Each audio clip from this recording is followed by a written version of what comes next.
take my orange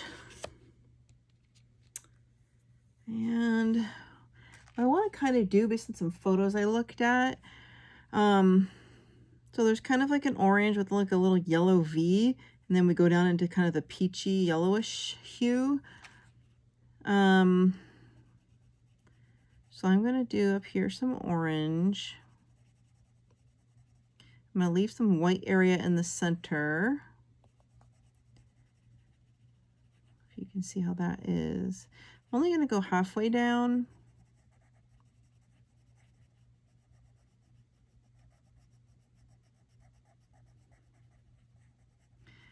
Then I'm going to just lighten it a little, put lighter pressure where it kind of is going to be ending.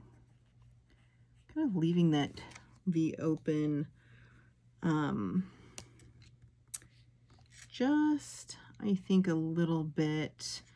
So I want to switch out to the bright orange yellow. To kind of put in the center right here, kind of go over the other parts.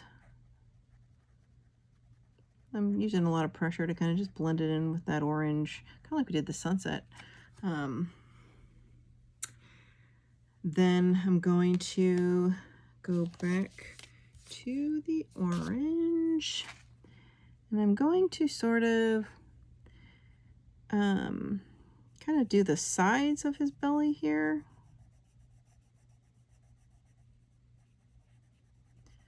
Just the sides. And then the tail.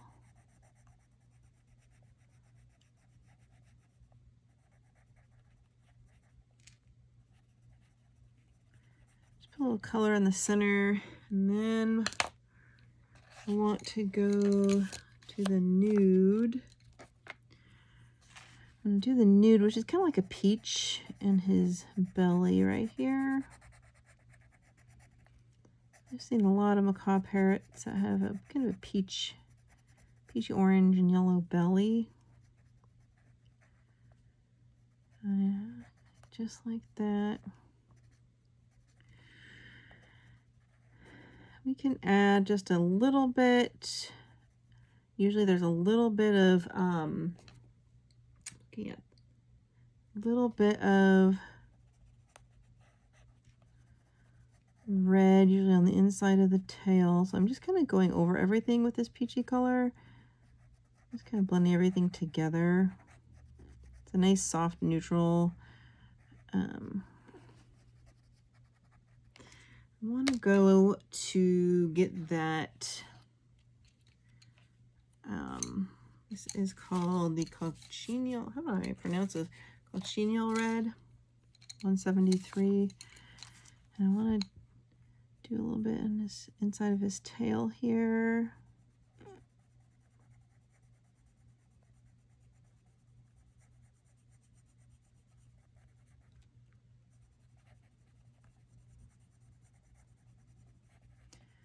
Just a little, I'm not doing all of it. Be a little bit right above the branch.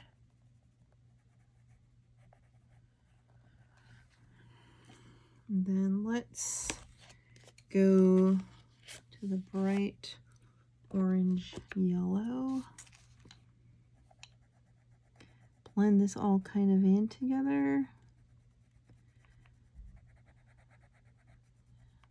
Yeah, doing parrots is not my specialty, but I think in the end the color palette will blend well enough.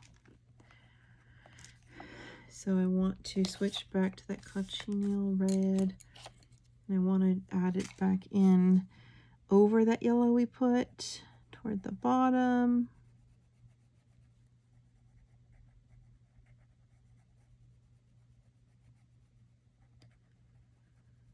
And go over it so that yellow is more like an underlayer now, if that makes sense. I need my brush. So it's kind of making like a rust color, if that makes sense. I think you can tell by looking. So it's a different shade than if we had just done that kind of red by on itself. I'm going to just very gently circle in a little bit of that up here in his lower belly, maybe up around his neck. Just lightening it as I get into the feathers.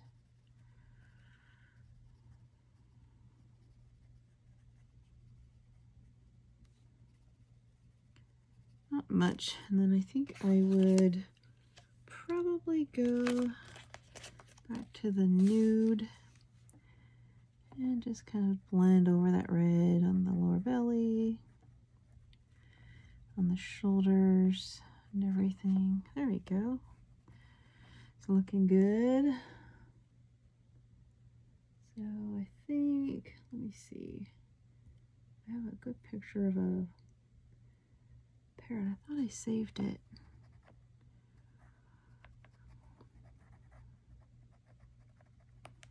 All right. So then I think what we'll do is I'm going to go right in for the Dodger blue.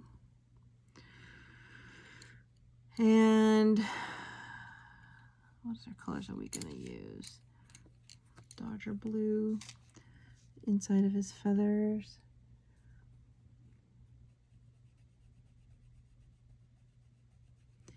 Kind of want to just do one side of the feather, the top, then one side, one side,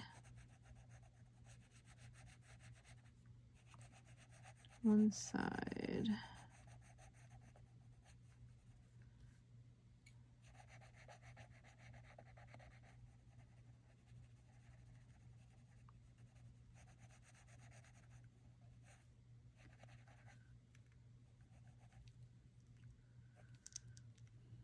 I'm keeping it a little on the lighter side at the moment.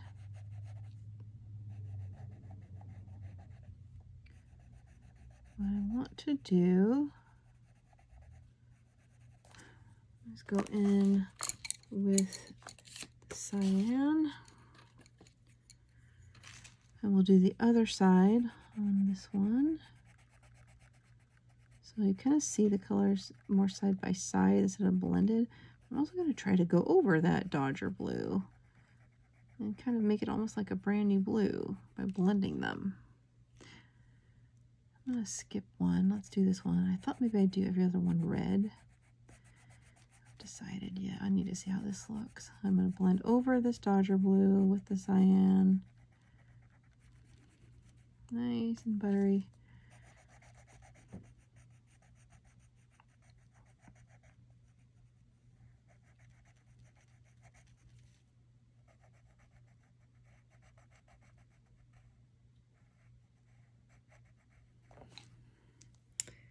So I think I want to,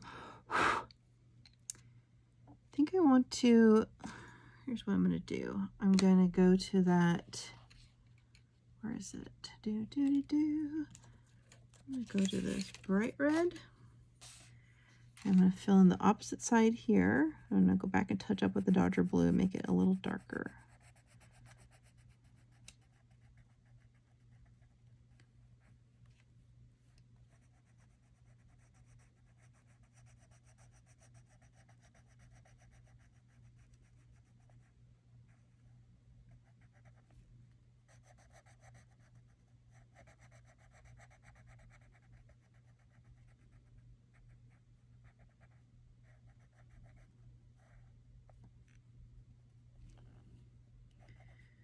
Then I want to go in with the Dodger blue. I want to go back over this one dark, and this one will be a little darker because we didn't put the cyan over it like we did with this one next to it, which makes it like a brand new kind of a blue shade when you blended the two blues together.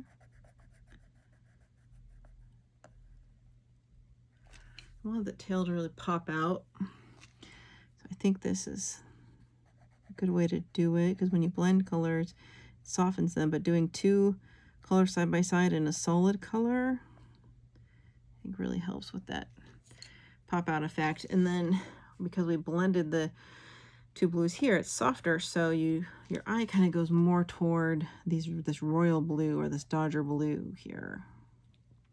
I think that's good.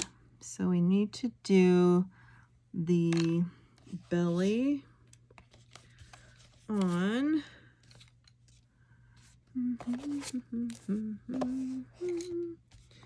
where is my orange card? We're going to do the belly on this other guy here. We'll do the orange on the top part maybe, and then kind of a little bit along the front, down the left side here.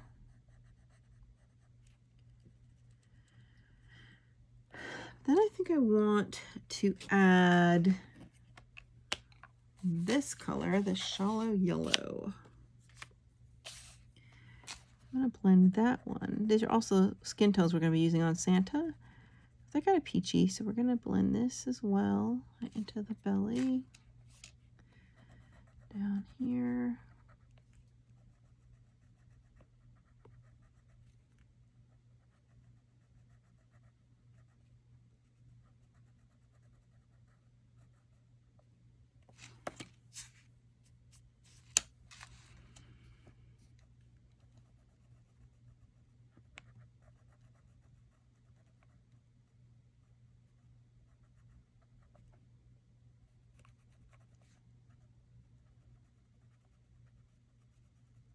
There we go. So it's a little bit more, a little lighter than it was on this guy here. It was different color we used. So then I think, so traditionally on, oh, we need to do the other, yeah, so let's do, I think we'll do the cochineal. Let's do that cochineal red here. We're going to do these wings.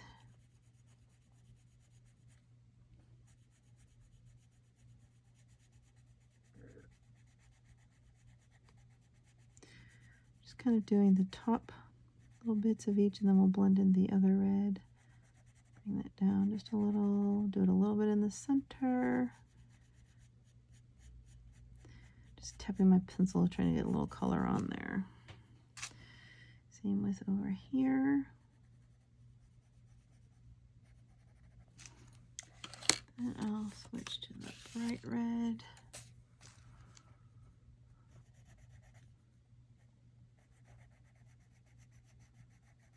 I'm actually thinking of leaving a little white on the wings this time.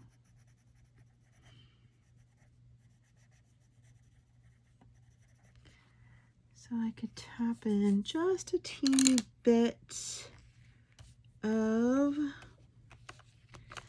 the bright orange yellow.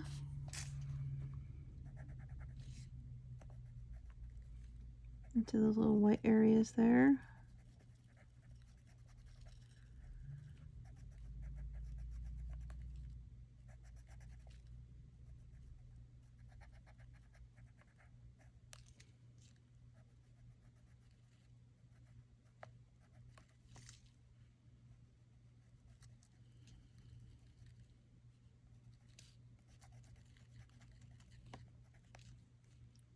I think we need to touch it up with cochineal red.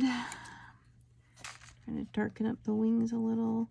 This isn't quite as stark of a red as I mentioned before as you would do on a macaw parrot. It should be like a bright fire truck red, but since Santa will be a darker and a little brighter, I didn't want the parrots to compete. I want the focal point to be Santa, so.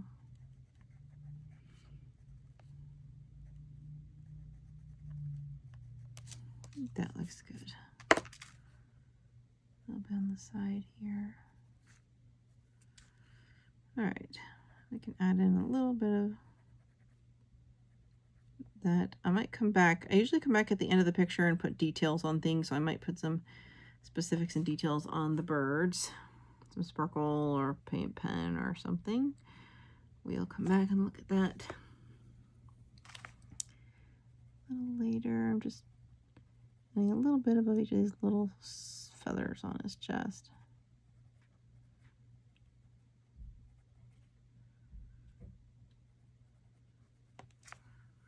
All right, and then I wanted to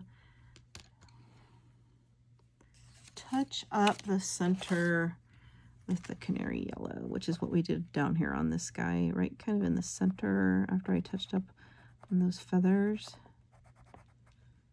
Just get him to pop out a little. There we go. Okay, so parrots, these parrots traditionally, gosh, the beaks are going to be kind of blackish, grayish, white. I've seen both black. Traditionally we have, that's going to be tough. I want to use, we're going to use, I have a dark gray, I'm sorry, light gray, close enough, 125. We're going to use the black 001. We're going to use the white 002, and I think we're going to do the beaks mostly black with maybe a spot of gray. I don't have, let me see, I don't have color cards for the black, the beak colors.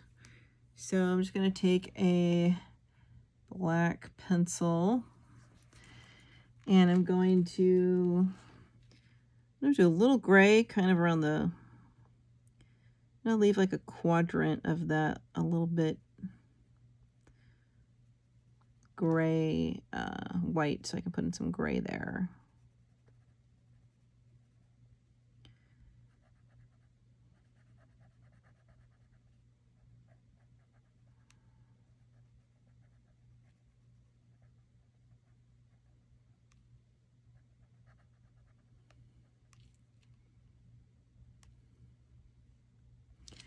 Do the same here, put a little quadrant, put a little line so that to the left we'll keep it white so we can add in some gray.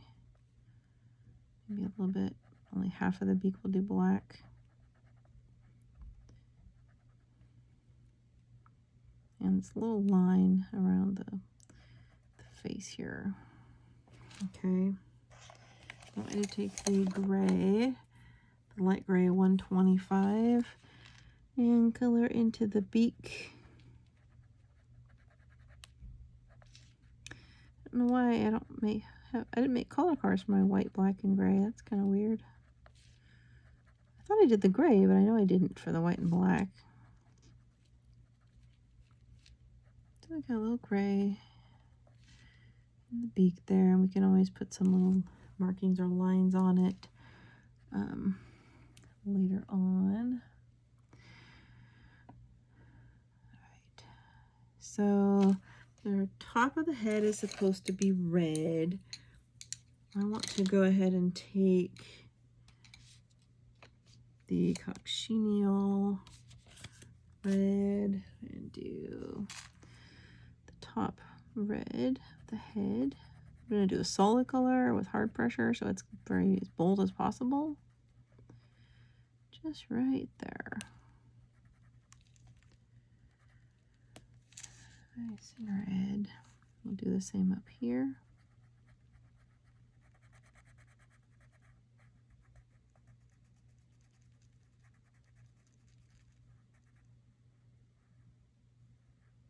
There you go. Some red heads. Red heads.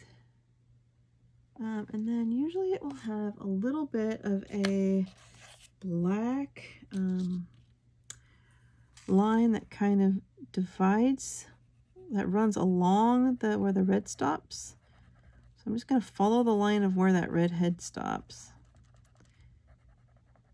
Just put like a black stripe or a black border, sort of.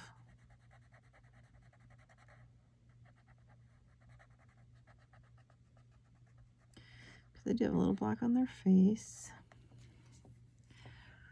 And I'm going to just put a few dots of black on their claws, just where the lines are, because that's all going to be gray.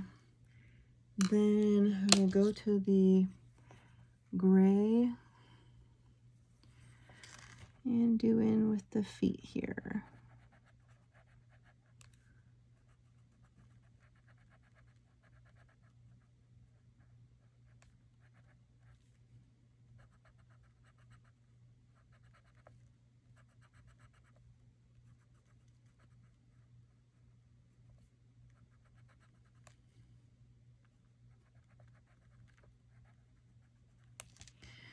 See them a lot. You can take your black and go back in and add some black lines here.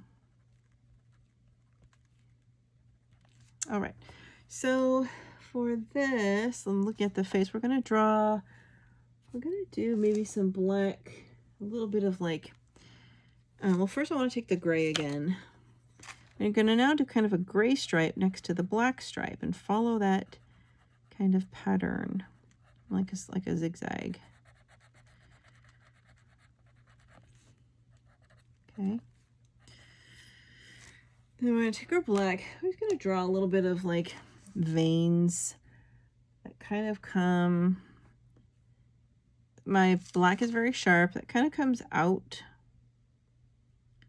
I'll just draw them kind of like that. Comes out from the beak.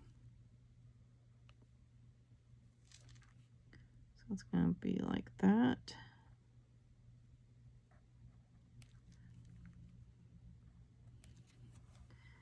Then I'm going to very lightly shade black around, very lightly around the base. This is kind of like, I don't want to call it the jowl. It's like the side fur patch, I guess. I don't know. Very light. I want you to get the gray. We're gonna blend that in very light, and leave a lot of white there because we're gonna use a white pencil.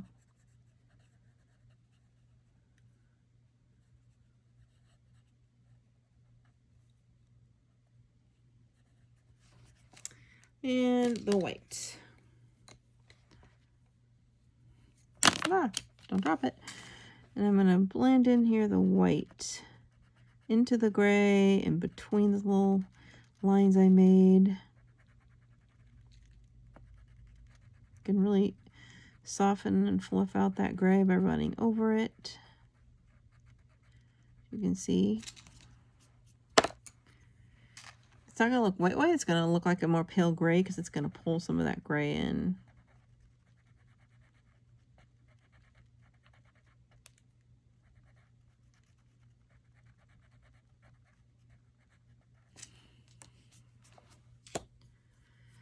And we can also get an acrylic paint pen or paint marker or gel pen later and really whiten this up, which I might do with a gel pen later. That's part of the final details that I like to do. This is just to kind of get it away from paper white and put in the color. So I think we're done with our parrots. So we're going to move on now to I think we'll do now these large jungle leaves. The large jungle leaves are going to be 3 colors. We're going to do bean green 117, 177, kiwi green 148, and leaf green 083. The darkest of these colors is the bean green, followed by the leaf green. So we'll start by the bean green. I need to do a quick sharpen with my doll.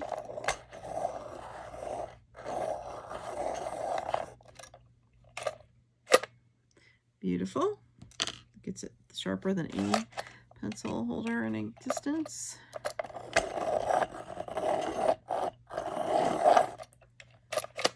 And we need it sharp when we're going to do the last one. Oh.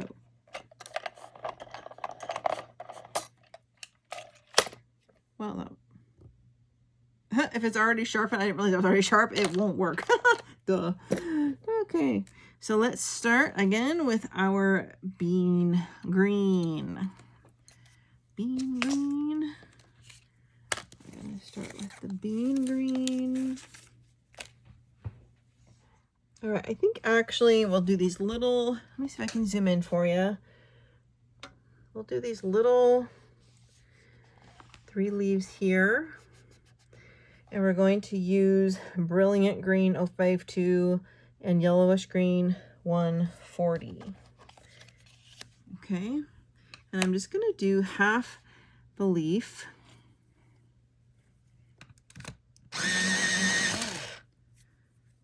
Half the leaf in the Brilliant Green. The first half.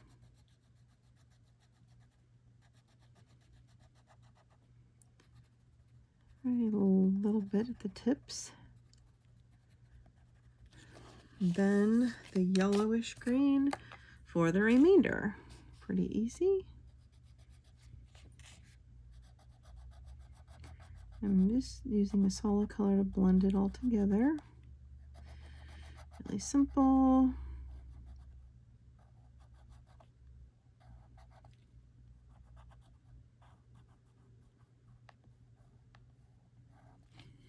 All right. Are there any more of those little ones?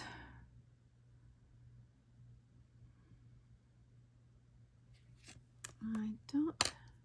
We'll set this aside for now, just in case. Okay, so let's move on to the large, all these jungle leaves here. So we need that bean green we were talking about before. And since these have like a darker stalk and kind of go outward, we're going to do some dark to lightest out this way. So I'm going to do this bean green kind of here in this sort of stem all the way up. In that kind of border area here.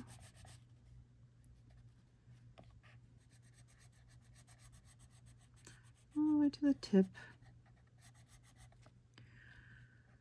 And then I'm going to fan outward a little, kind of at a slant, to follow the diagonal of the leaf. Very lighter pressure, so we can blend our next color in going in that direction.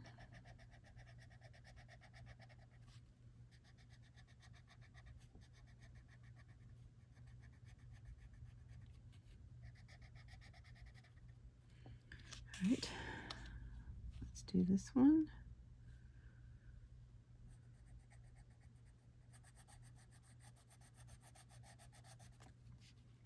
We're on Brilliant Green still.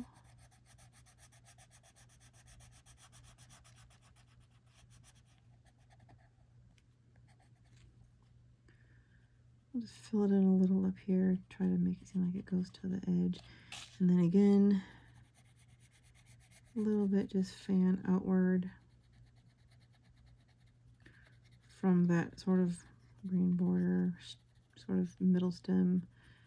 So you have the green going out this way.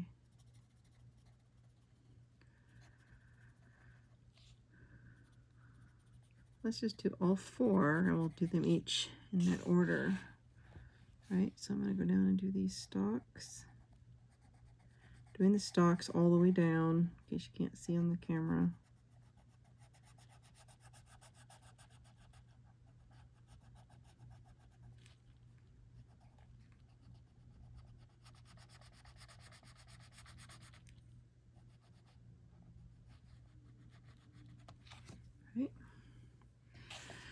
Again, we're going to fan this outward a little. Make a little color to blend with our next color.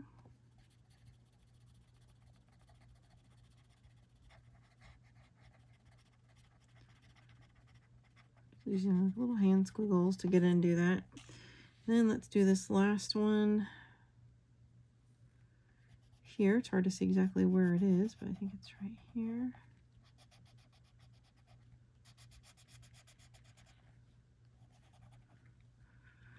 All right, a little bit out this way.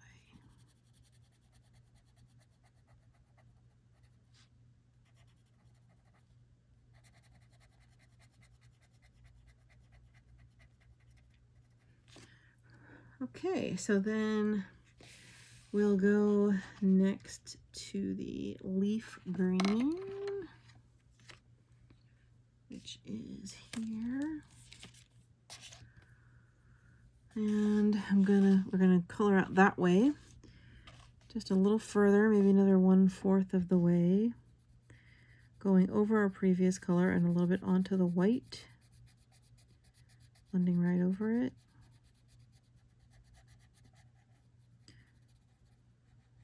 Leave it a little bit soft and unnatural, like not necessarily fully straight where it ends.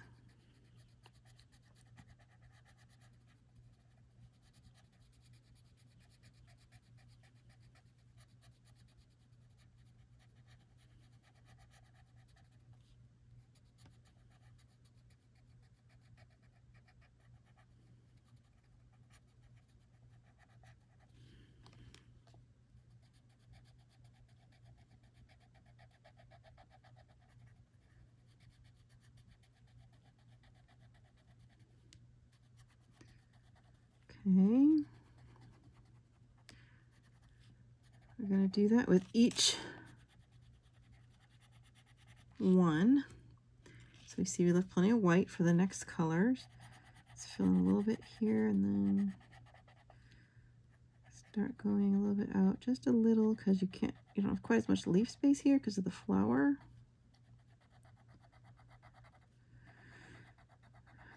All right.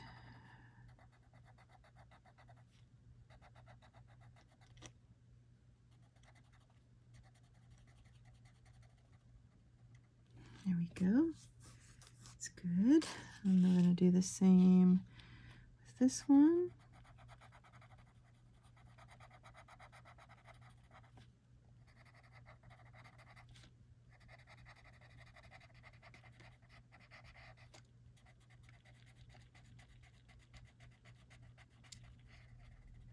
And the last one.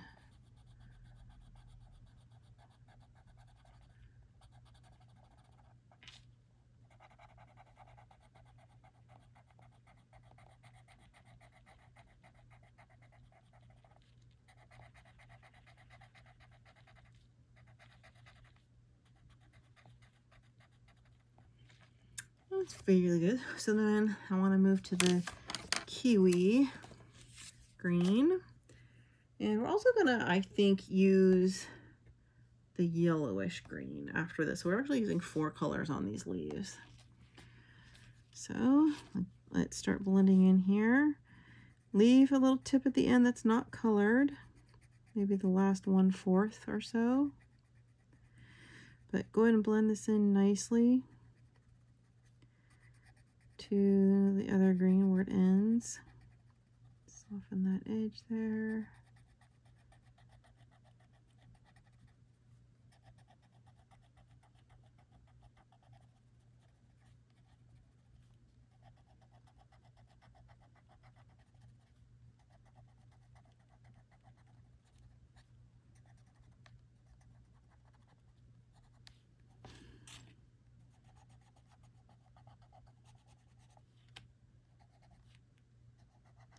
On to the next one.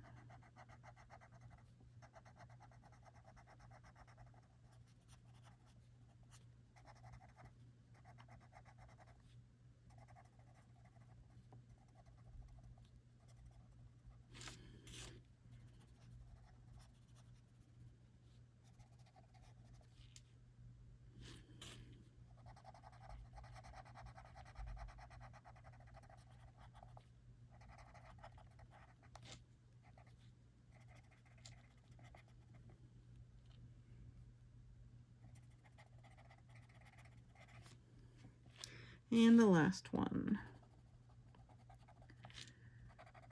We're just coloring in and over the other colors into the white, blending them together.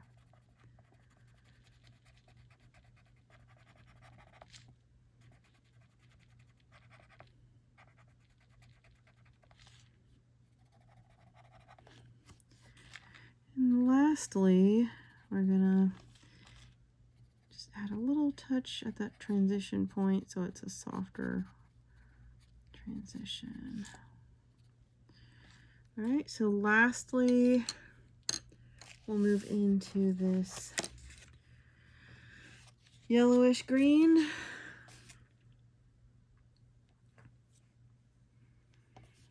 And I'm gonna finish it off all the way into the white and over. Like I start at the white tip, and then I go down into that kiwi. And then I just kind of try to blend it all together. This is a nice popping green, this yellowish green. It's nice and bright. It brings out a lot of color in the plant and on the page.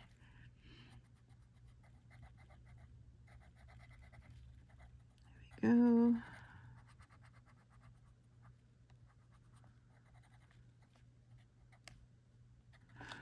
Ooh, that looks nice.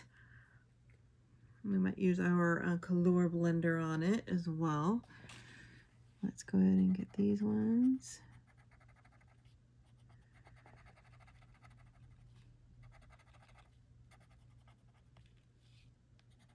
I missed a couple here.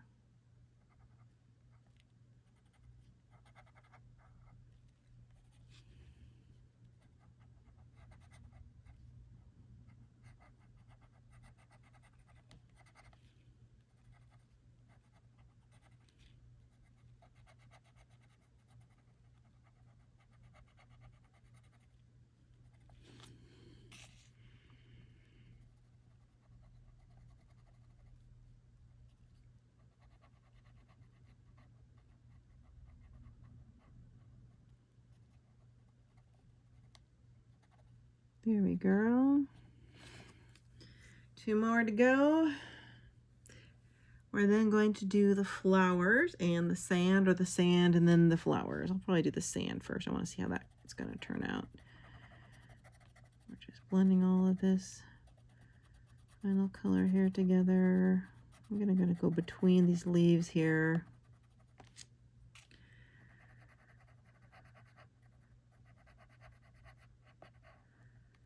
We might need our olive color to do this one here.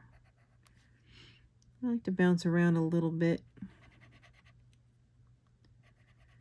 Trying to get between these stalks.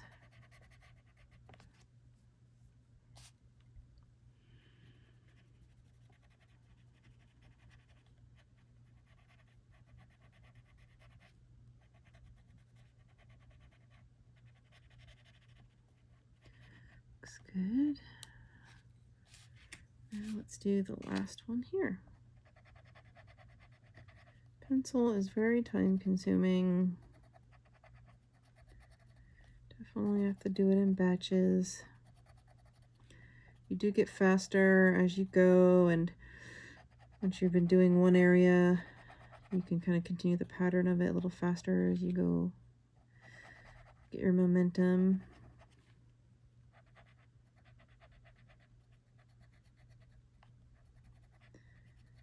All right, we're gonna, I think, move on to the sand next.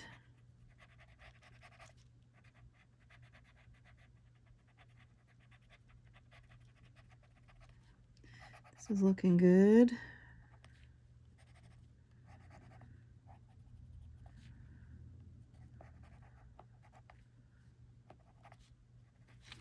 All right. Make sure you didn't miss any white spots. I think I did. I want to zoom out for you so we can really get a further out look. See if we need to alter anything. Looks pretty good to me. That kiwi green is one we haven't used much. I think I want to take the want to take the leaf green. We're trying to tie in some of the same colors we used in the mountain, because I like a lot of color theme to all tie together. We're going to do these smaller leaves right here. The leaf green, I'm going to do the bottom areas here and kind of the center.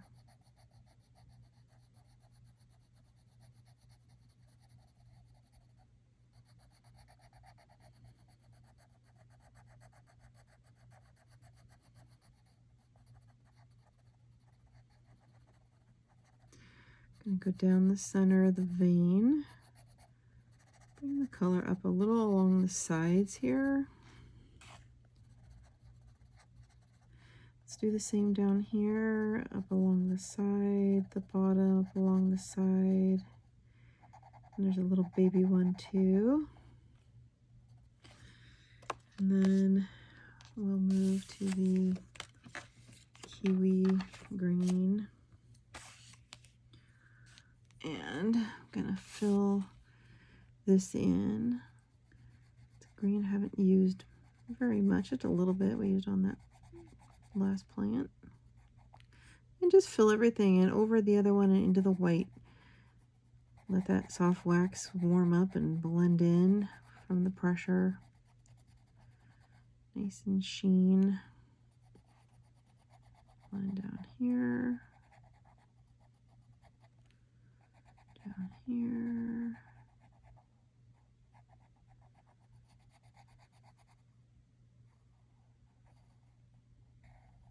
There we go. Just saw two more little leaves I missed right down here. I'm going to do little bits.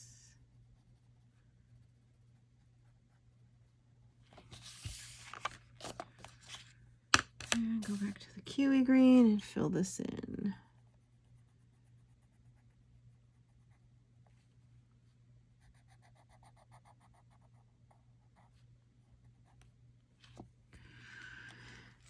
All right, I think that's looking lovely. We'll go in with our Color blender and take care of some of that in a little bit.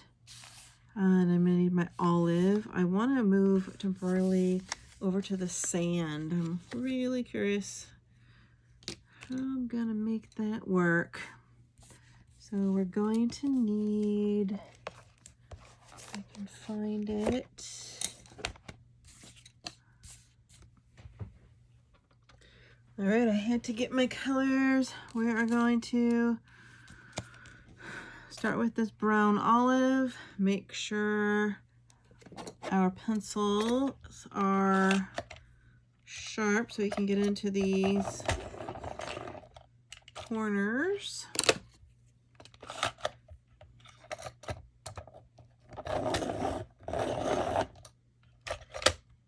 All right, so what we're gonna do is we'll take the brownish olive, brown olive.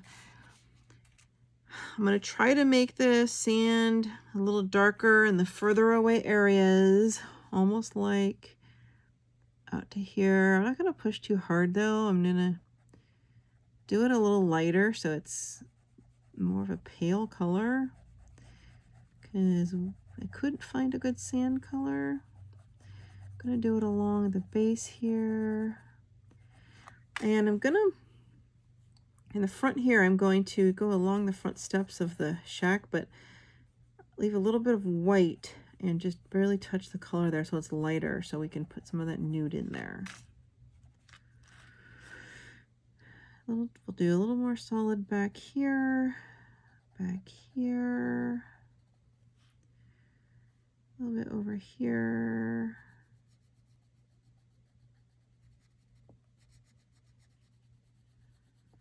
All right.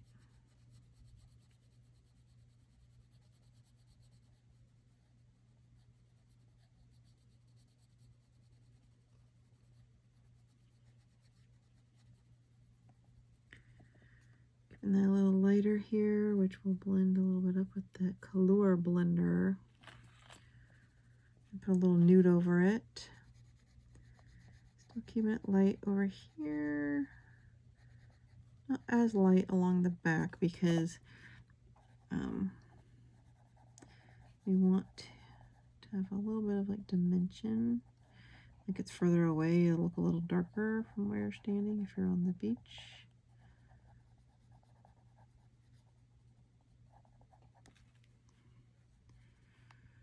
I'm going to do coming outward, I'm going to color between and then outward.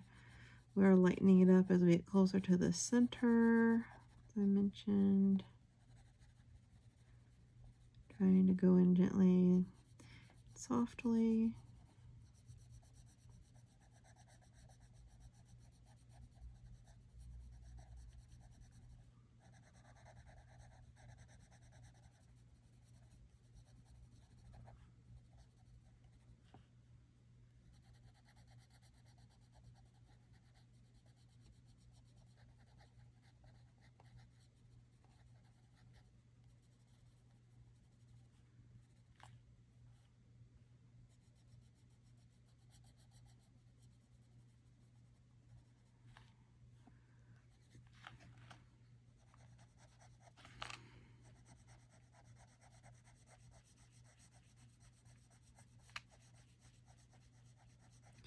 A little bit lighter here, a little lighter right here next to the canoe, but putting in a little color but leaving some white areas still. If this nude doesn't work, we'll end up going back over it with this. Really gently moving my hand. I'm not putting much pressure at all. I think this is water all the way up. I get right in here, a little bit over. This is still sand over here, I think.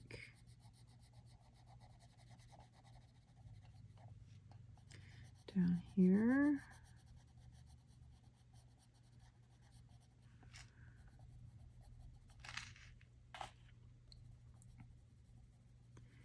Messed that up a little because I was coloring on the bulge without flattening my paper. Okay. I'm going to do a little darker against the line of where the beach ends over here. So you see a little bit of like shadows in here.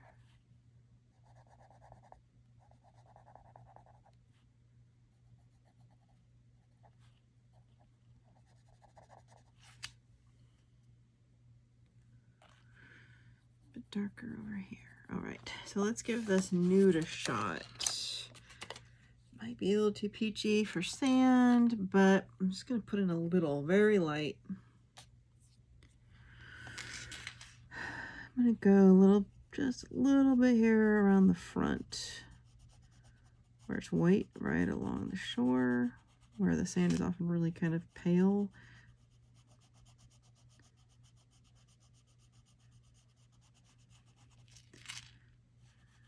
Might be able to. Might want to blend straight in with that other color. I think this is working fairly well. Let's go back to that. Let's go over here.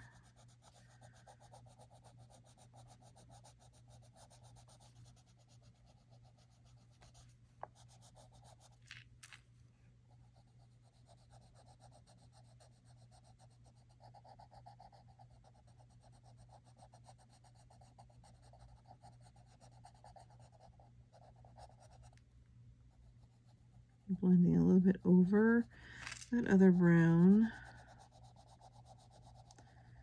Still doing light. My goal here is to get this nudie color into the areas that still are white or don't have another color. Not so much worried about going over the brown. Just trying to remove this plain white off palette here.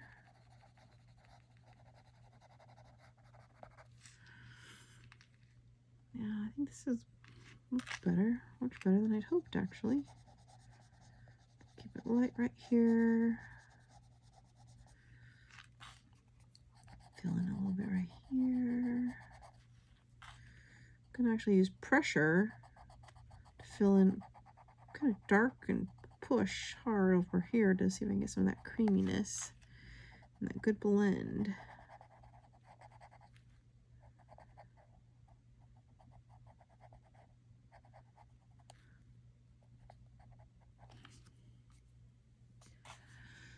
Let's see if we can blend over here. Yeah, so this is, since it's a lighter peachy color, it's working as a good blender to kind of soften the other color and bring them together.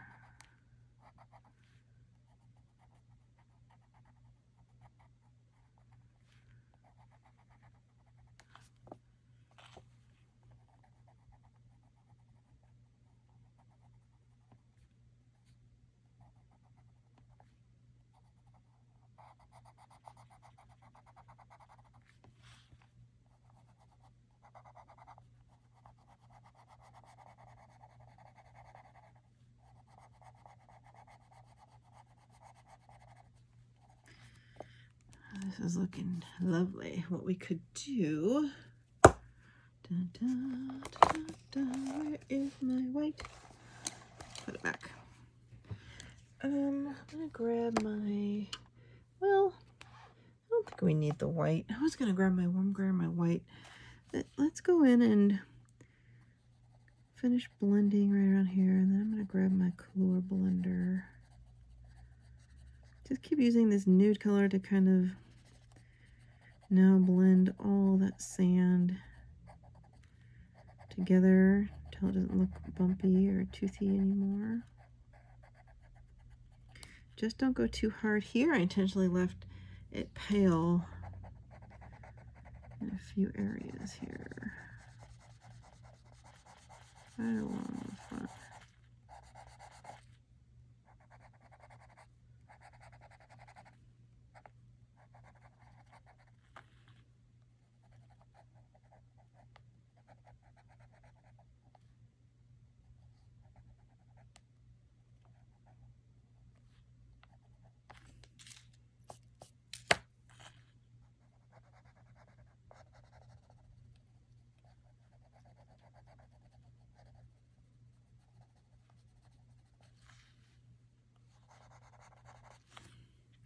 I think we did a good job. We can grab our color blending stick. Make sure there's no dark colors on the side. It looks like there's a little orange on it, which would be fine. But I'm going to pick that off just to be sure. I'm going to blend. I'm going to blend that darker color into the nude here and try to get a nice transition, nice and soft.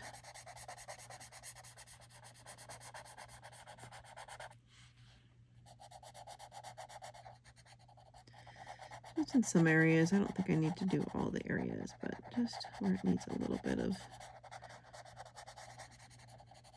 nicer flowing blend.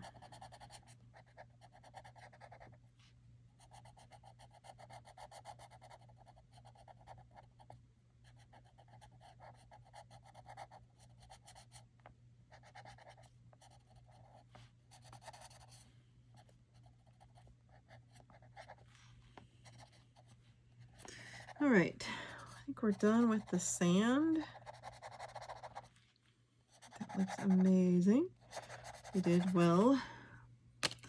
All right, so next I want to grab I want you to grab the tan, and I want to do this stem here.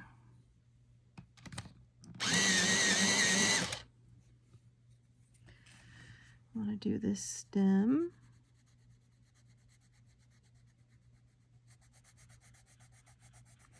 I'm going to use a nice rich solid color, so full pressure, no blending. Really helps things kind of pop out when not everything is blended and you have some single colors, because it's a nice block of bold solid color.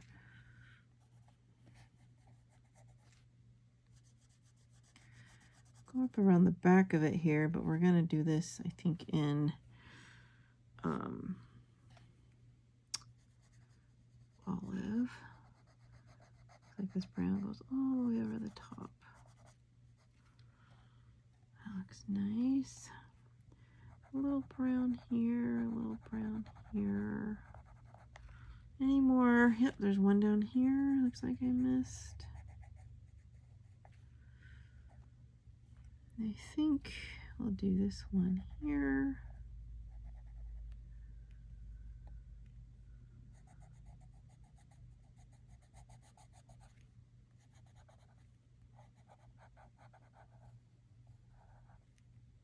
A little bit on the front.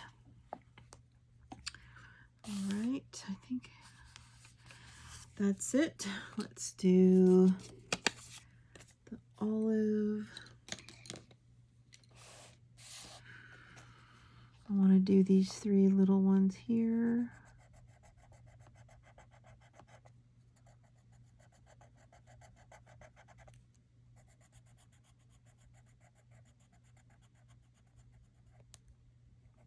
Solid olive, that nice bold color. Whereas over here we blended olive with another green and a brown in a blender. Looks completely night and day, as you can tell. This olive is a nice natural shrubbery color. I want to also do these things here.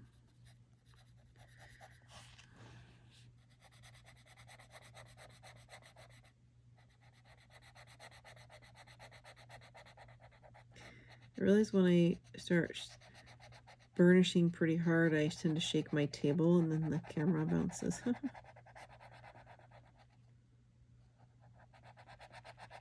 we go. I'm doing olive here.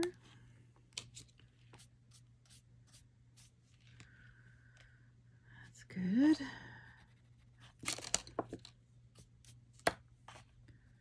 And let's do olive up here, under where we just were.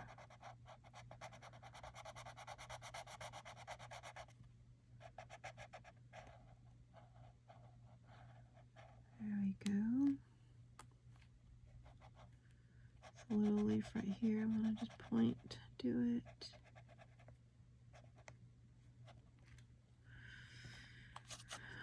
Great. I do need I need to get a green, any green, and just touch up right here because I have a little white spot.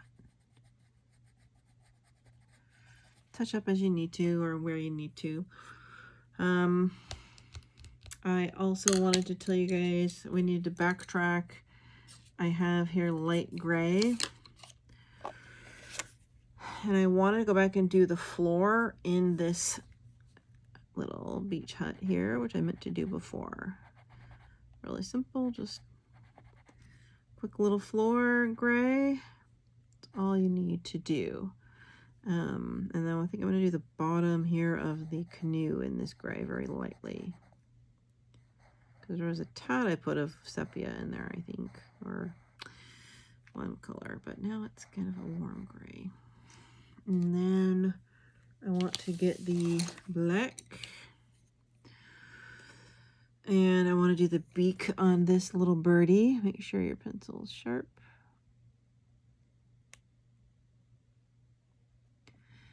Do it straight up black here. I'm going to take the black and do some stuff in the boat, like just some little rivets or dings or something. I'm just putting a little black kind of squiggles in there to look like there's something in there. I think this is water all the way back here. Or is that more mountain? We might have missed a little mountain right there, which means we can fix that later. I want to move on to these flowers. We'll do these leaves last. For the flowers, I have red, heather violet, and deep pink.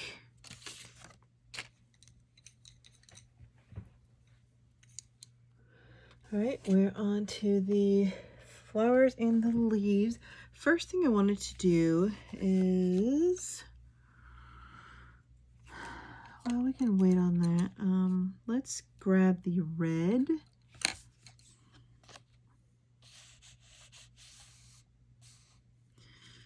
And make sure it's nice and sharp. We're going to start on these flowers.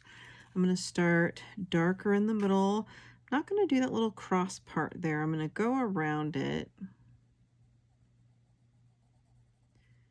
and sort of color just downward a little ways.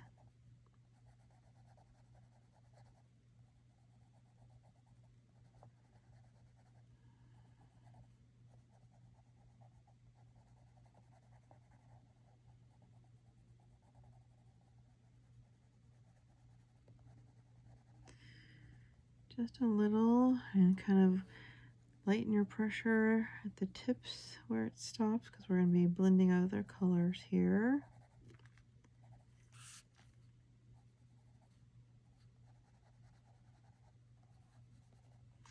Let's do the same here.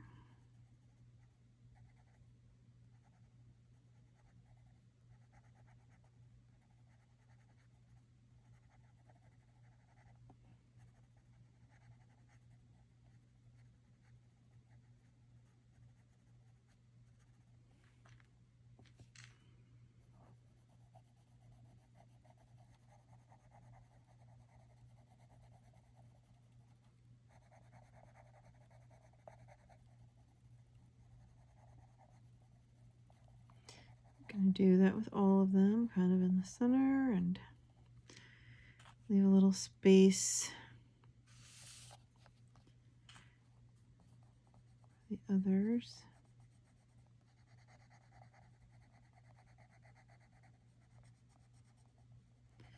Leaving that little star in the center alone. We'll come back and do that in a darker color. I think I want to do, let's just start with these three.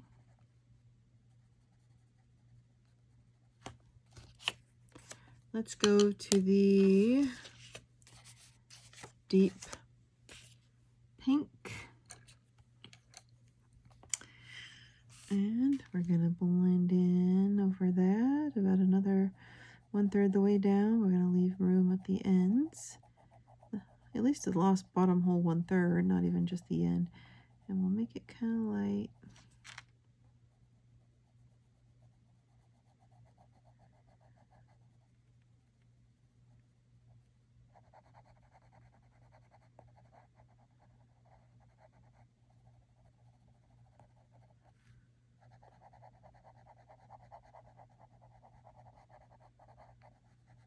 All right.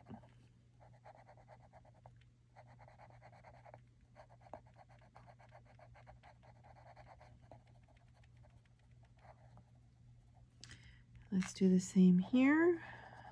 Go down, leave the 1/3 bottom white. Blend everything up well.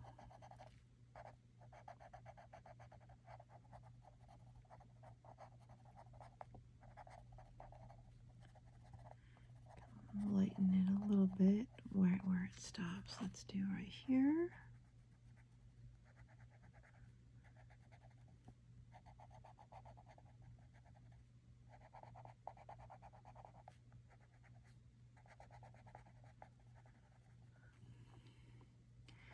Then right here.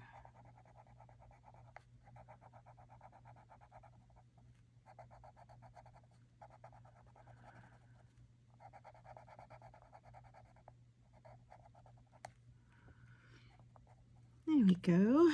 Now let's do the heather violet. Lastly, well, not covering our flowers. Heather violet. And go to the ends with this one. All the way to the end, fill in that white. I have my pencils really nice and sharp for this, so we don't go too much over into the water area. If you get some wax on your pencil, just pinch it off.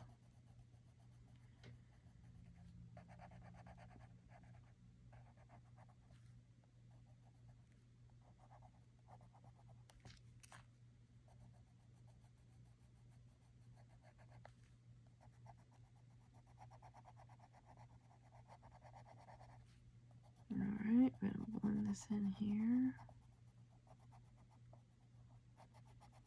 There we go.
Okay.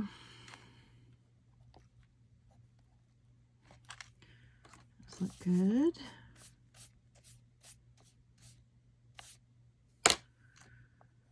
I'm going to take the colorless blender. I'm going to blend these nicely, nice and flat and soft, even strokes.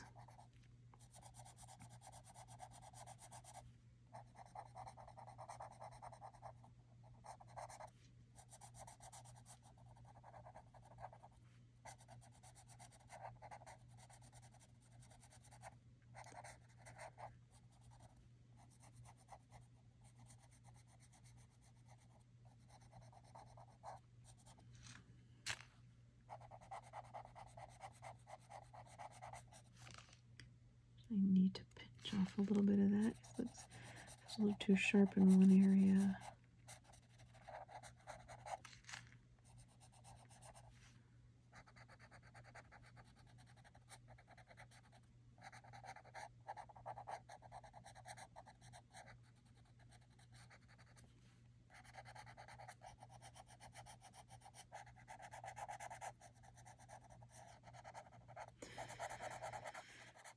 All right, so now I think what we'll do,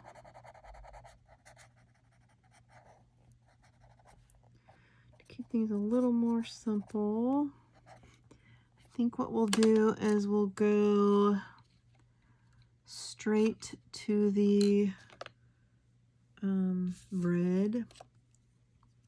And I want to do these little flowers entirely solid red right here. So it's a nice, vibrant, rich, kind of popping color. No blending.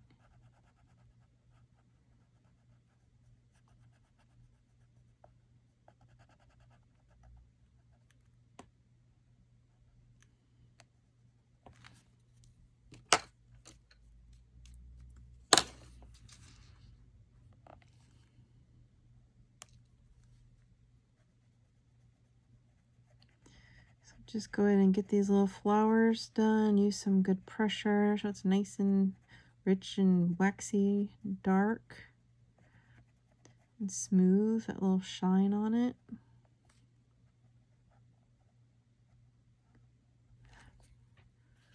Do this one. Have to push your spine down because it can get a little bulgy over here, at least in the hardback.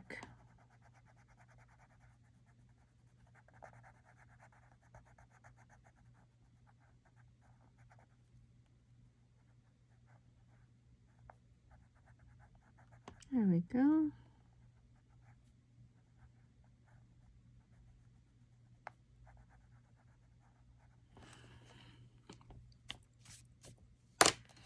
I want to try to take a Faber-Castell Pit Artist pen. This is the deep red. I'm going to try to put a little bit of that color on here. When you put a Pit Artist pen on top of a waxy pencil, the wax is like a barrier, so the ink will not absorb into the paper because the tooth is covered up by the wax, which means if I were to just put this on and leave it, it could smear when I close the book or whatever. So I take my finger and I kind of dab it. If I had a longer area, I would rub it in with my finger like an oil pastel. This just kind of sets it flat, and then you have to let it dry before you close your book, although I'll leave this open if you're working on it overnight or whatever. This isn't like an alcohol marker. This doesn't bleed through. These Pitt pens are great. I just think it gives it a nice, more vibrant, rich color sometimes to put them on top of pencil. I mean, obviously you can do straight up without the pencil. It's just another nice, creamy, brilliant,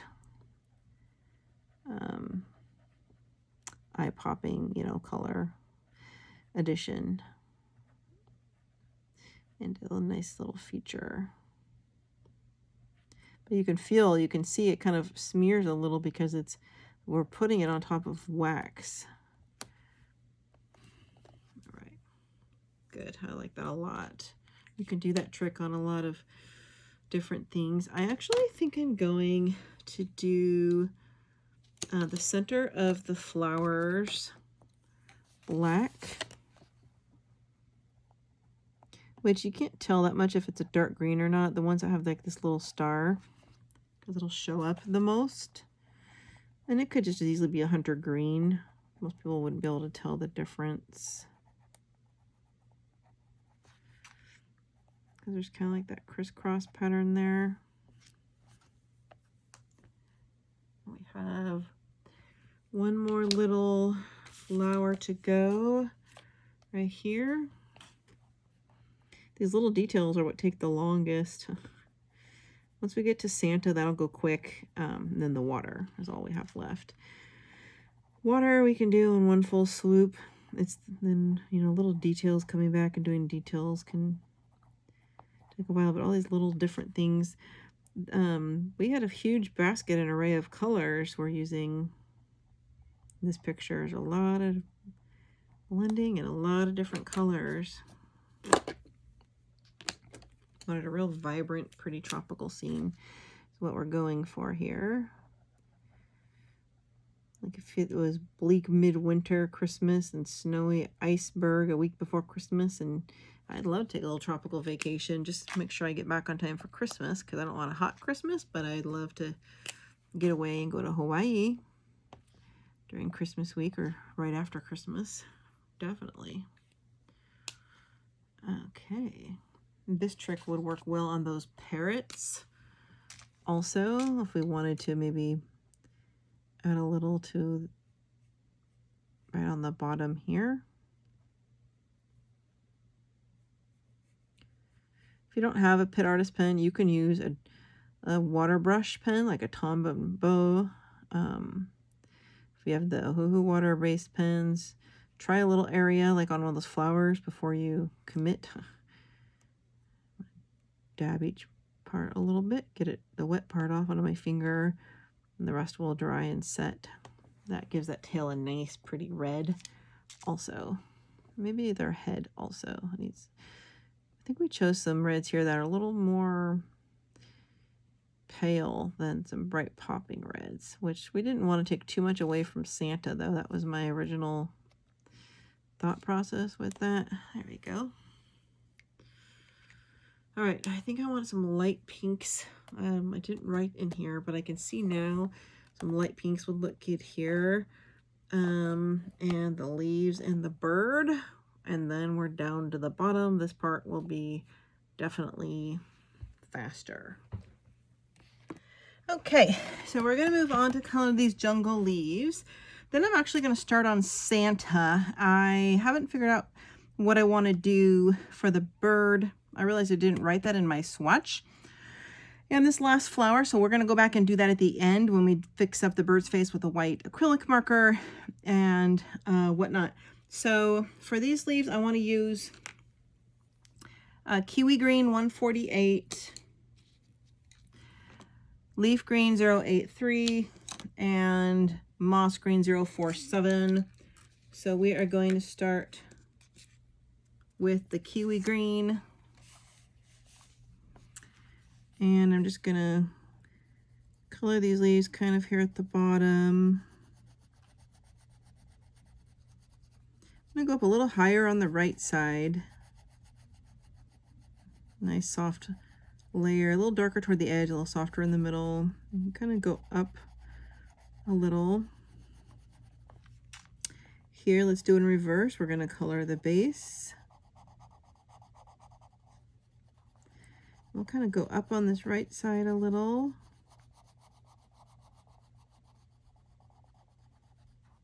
This is a nice soft color. We'll kind of lighten it up toward the middle here. And a little darker on the base here. Here, same thing, we'll do the bases and then just kind of go up around the side a little. Just bring it up on one side. There we go. Real easy. I'm all for easy. Let's do this and then kind of go down on the inside a little. We're kind of following along. This one we'll do kind of a little bit the base because it's not the actual bottom because the leaf is bent. We'll go up along the side a little.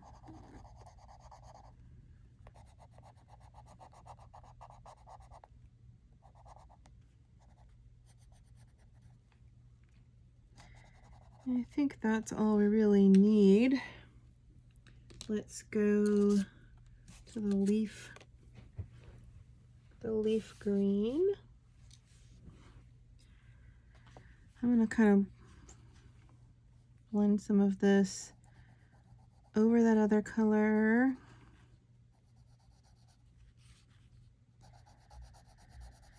I'm going to kind of go around the other side a little bit on this one.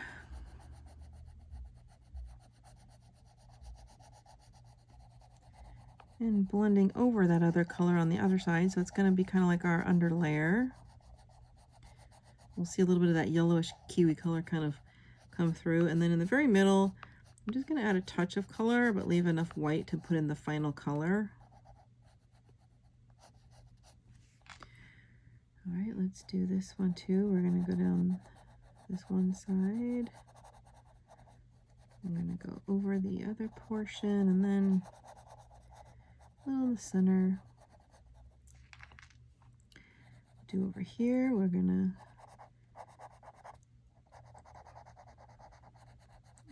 just finding a nice way to blend the three colors kind of in a natural way. I want to go up on this side a little on this one.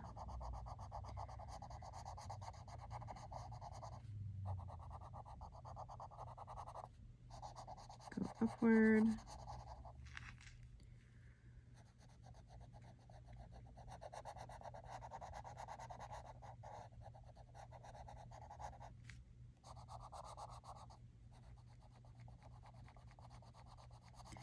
And go up this way a little, go over the other two, and then that's really all we need there. We left a little white and kind of in the center of all those, we're going to do this moss green. Obviously you can put in a little yellow if you want. I have enough yellows, and we've used the yellowish green enough times. I don't want to put in use any more of the same yellows. I don't have any room on my swatch to add more color, so we're just going to use the ones we've already had on our swatch. I hope y'all, if you do this off camera or use this chart to pull all your colors, I hope you all can make sense of my handwriting, because I try to write as tight as I can. I intentionally didn't use cursive and printed. My printing is worse than my cursive, but a lot of people can't read cursive, especially in other countries, so I try my best to print We're just lightly filling in that white area and kind of blending over the other two.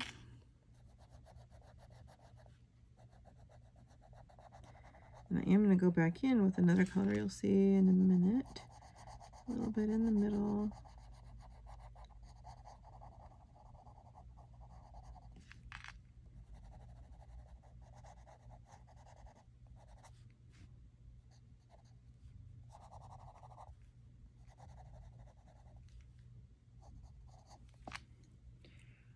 All right, and then when I switch back to the kiwi green, and I'm going to use this since this was one of our lighter or pale green, we're going to blend over the original area we did the kiwi green and then now over the whole thing. What this basically does is it builds layers, but it makes it look kind of three-tonal.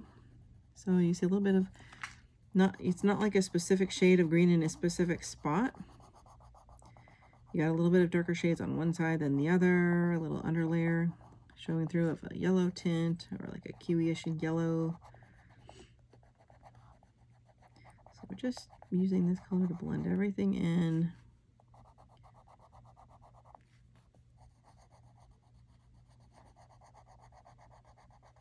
Going over everything. We can give a stab in our color blender.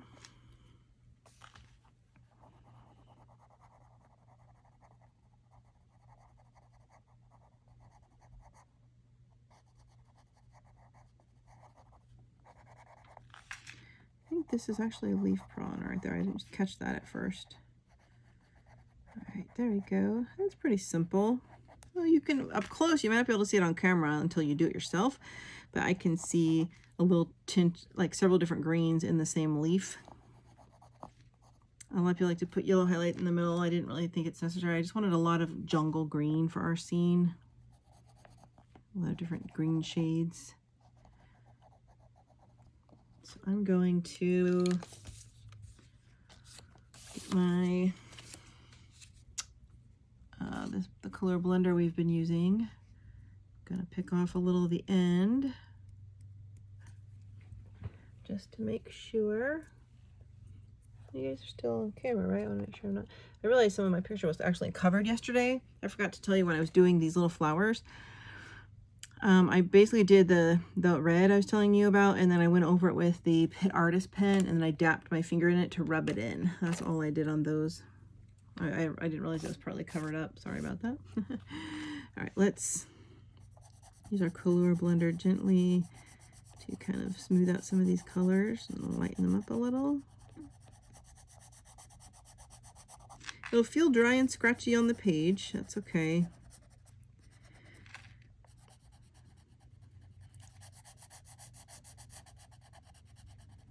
Some people use a Gamsol and they'll use a brush or a stump, blending stump, which is a whole different ball game. And that's more for Prismacolor. It doesn't work as well for every pencil and not at all for some pencils. I have not tried it with these pencils. I like my blender stick because it's less messy. I don't have to wash brushes or worry about spilling any liquids on my picture. But the Gamsol does work on Prismas on certain papers really beautifully as well. Okay, that gave us a nice blend, I think. I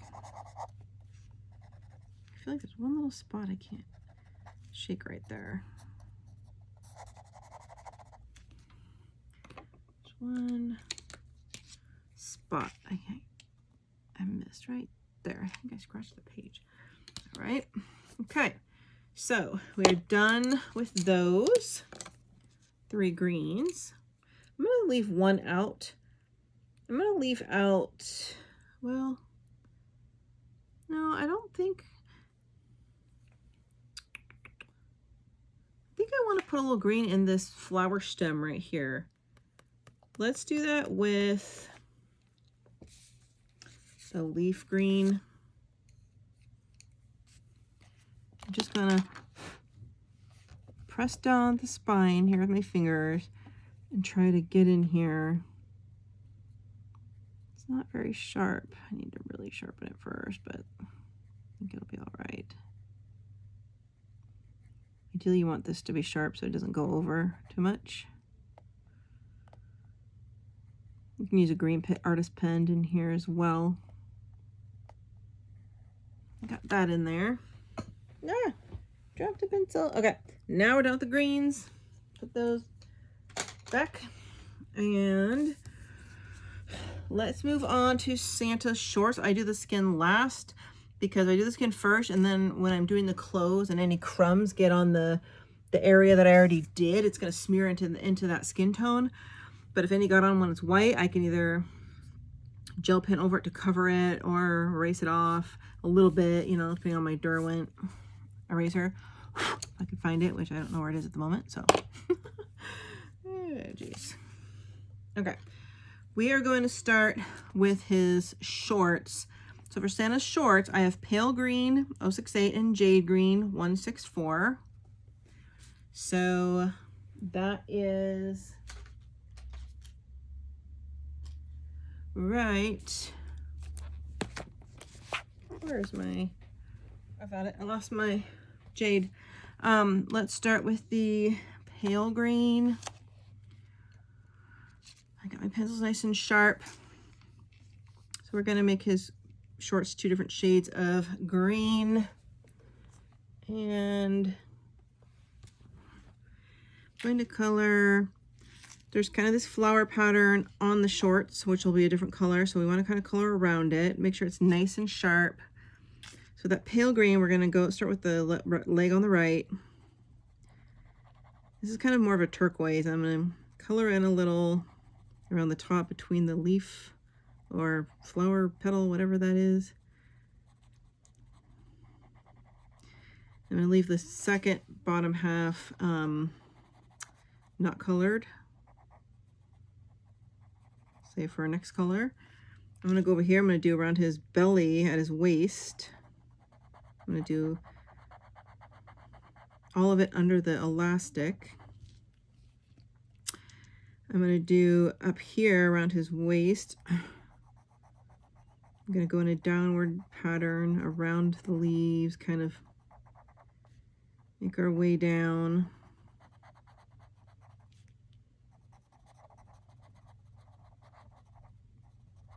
If you need to get closer into the camera, you can zoom in by pinching your screen if you're watching this on a phone or a tablet.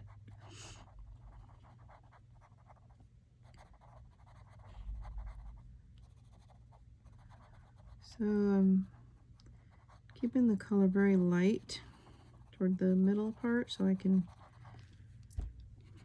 get that other color blended in.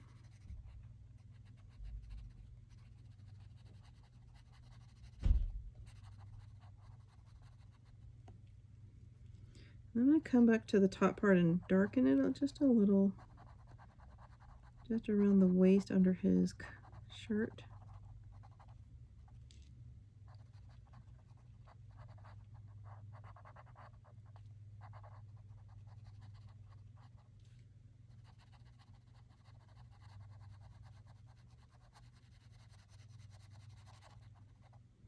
Okay, let's go to the jade green. We're going to mix in this right leg, fill in the white, of course, and up into the color above it. Nice bright color. I'm not going fully over the other area. I want some of the other color to shine on its own.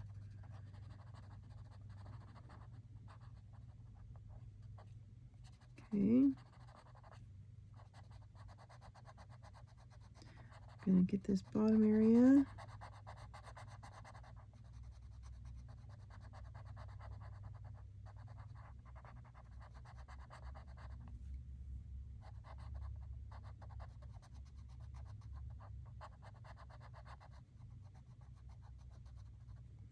And color kind of upward into the other color. Trying to kind of blend it at the transition area and just above it maybe. And you can use pressure to this new color you're applying because we want it to be nice and solid. This is our final color.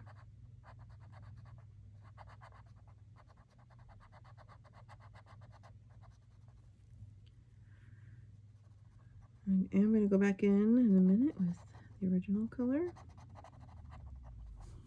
And we are going to put back in a little pale green on the top. I'm going to darken it up here where we originally started with the pale green, down to the area where the other green is. Kind of bring them all together.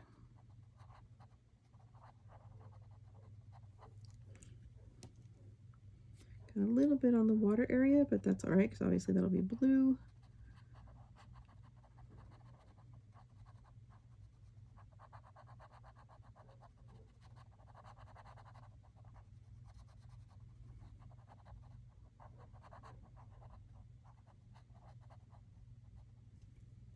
There we go. Looks good. Got a little more than I wanted on the water, but no big deal.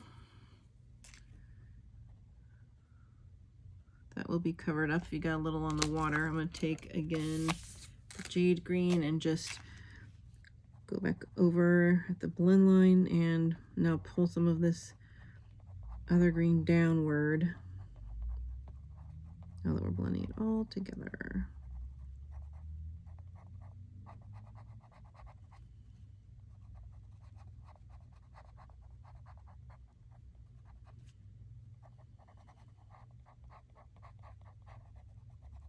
All right, looks nice. And we are done with the shorts. Make sure there's no little white spots you missed anywhere.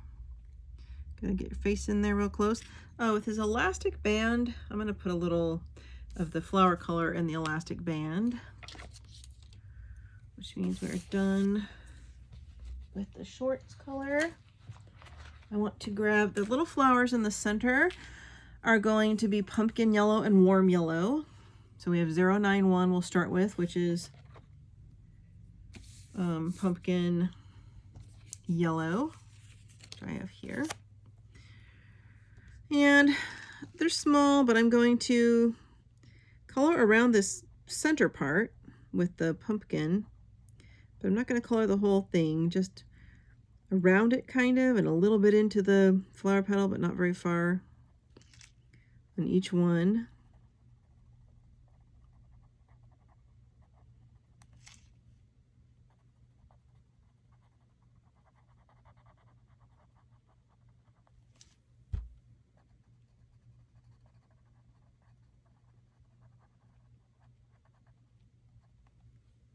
There we go.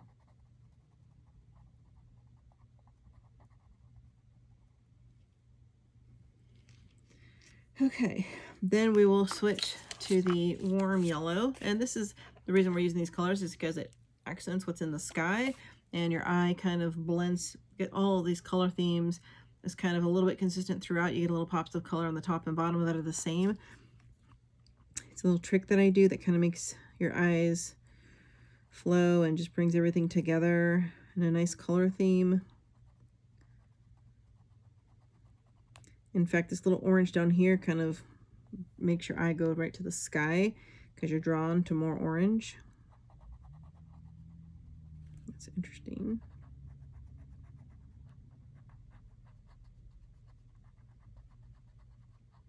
So I'm just coloring over that other color and the rest of the white. Did get a little blue on my flower, darn it. Oh well. I didn't notice that until I just colored over it. I'm going to color in this one, color in all of them.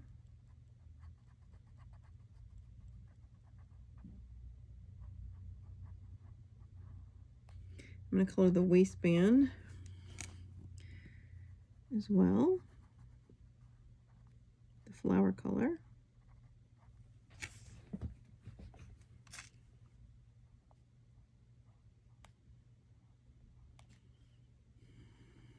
I'm going to do this Little bow tie. Need the darker color for that. Let's do the pumpkin yellow for the bow tie. I'm sorry, the waistband tie.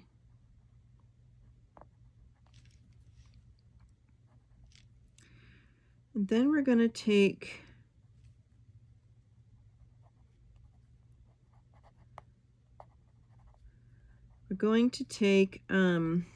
one of the reds we're going to be using for all of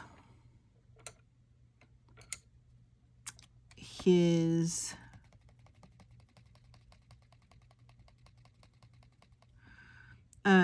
Santa top to go into this little flower. I'm looking at my swatch.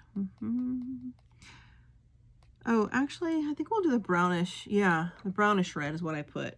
So we're going to do the light brownish red for the center of the flowers. I have here light brownish red and brownish red, but I think just the light brownish red is sufficient.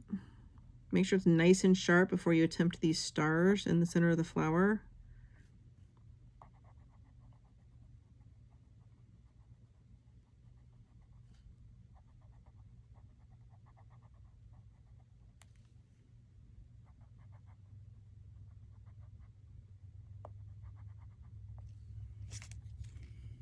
I realized I missed a flower down here, darn it.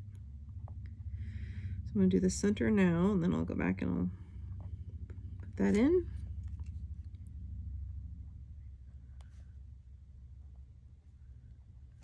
If it's not sharp, you'll go outside the lines too much of your star and it'll be kind of noticeable. I'm going to re-grab my pumpkin to go back and finish this other leaf right here, which I missed, or I don't know, flower I mean. Touch up a little. All right. Do the warm yellow again. Finish off this flower.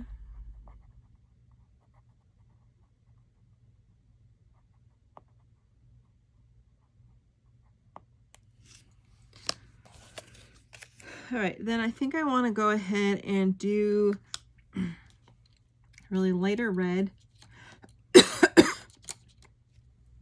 I want to put in scarlet for those leaves here, because we can't put in green because he's wearing green turquoise shorts. And we want this red to work well with his top.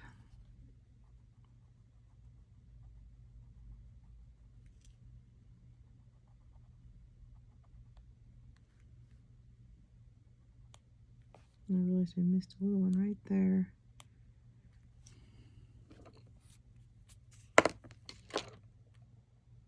Don't forget to use your brush to brush off the crumbs.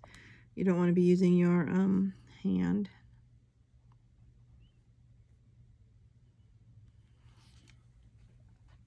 If you accidentally got too much green on your flowers around the edges, you can take an orange pit pen, which will be a thicker ink, and go over that. Which I don't have right here, or I would show you if I did. Okay, so I think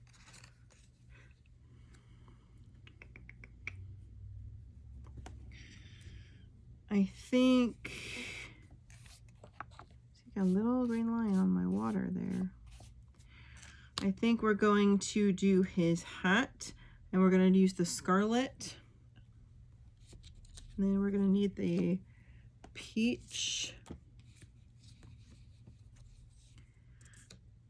And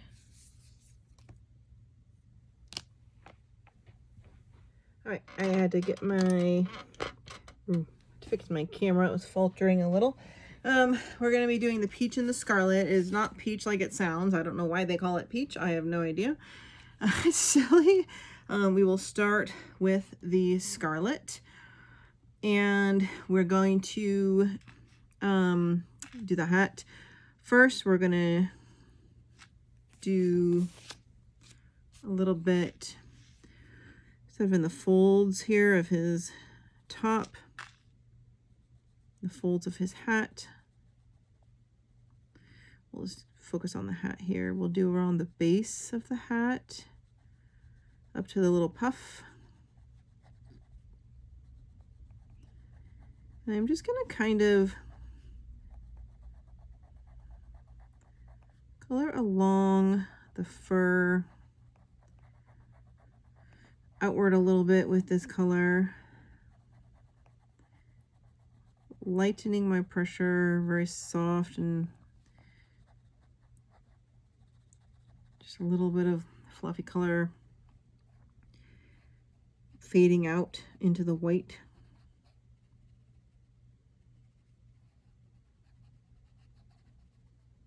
So halfway.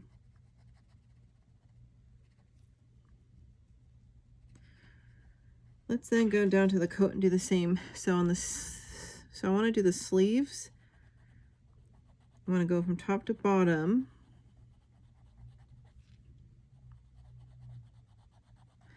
All along sort of the top of his sleeve to the sack.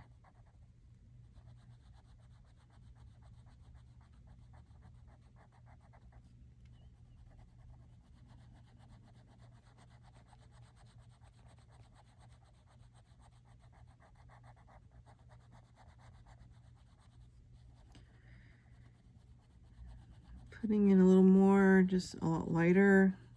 Again, fading it into the white, lighter and lighter until you kind of stop. So it's more bold up here, lighter down here, because we'll blend in that other color over it. So you want to put a little bit of this color, very light though,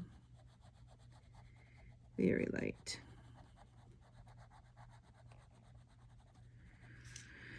And we'll go down the back here. I'm going to go under his arm on the shirt panel, kind of go up and down this way too, and up along to the side.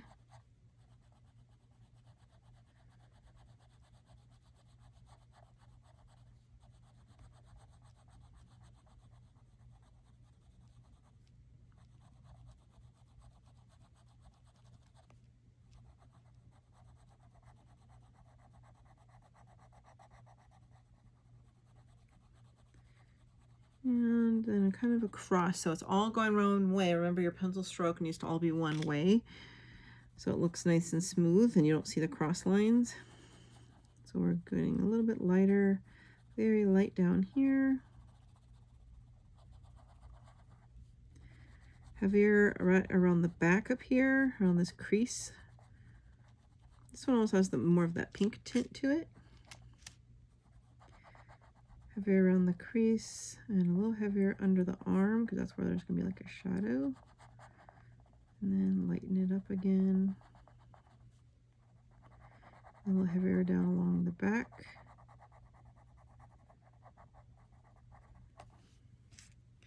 Okay, let's switch to the peach.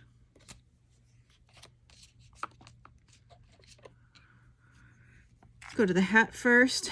I'm going to very softly, my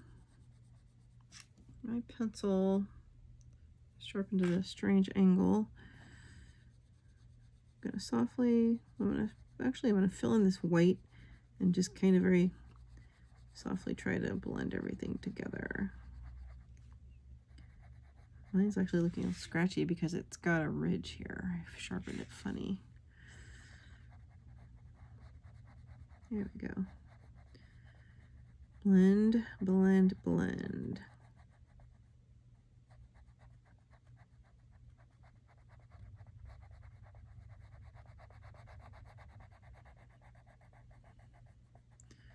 Blend everything good. Lovely. Get all the white tooth. Use pressure, good amount of pressure, a lot of pressure, as much as you can until your hand cramps, to really just get that buttery smooth. And then you'll start seeing a little more crumbs, which is a good thing. So we're kind of burnishing there. Excellent. We won't need the color blender because we're really blending in hard there. Perfect.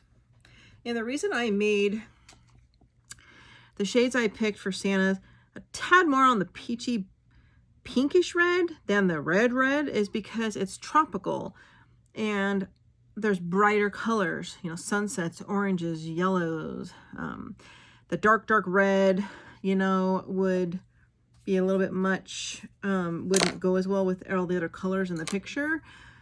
So I wanted a red that's a little bit lighter. It has almost those pink undertones because it is his vacation. So he's doing brighter colors. So it's not a standard holiday dark, you know, outfit. That's kind of what I was going for. So with the peach, let's start blending top to bottom, up and down the arm. I'm going to go up to the top. Instead of long strokes, I'm just going to go left, right, zagging my pencil until I get over all of the white, trying to keep everything going up and down. I'm pushing hard because I want to get all that color in there nice and rich.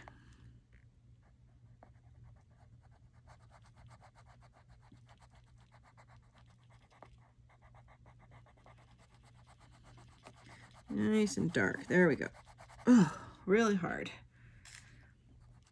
That'll really blend everything together so you can't tell the difference between the two colors. And this is kind of making its own color, but you can almost see the pinky hue come through a little bit. It's hard to explain, but works really well.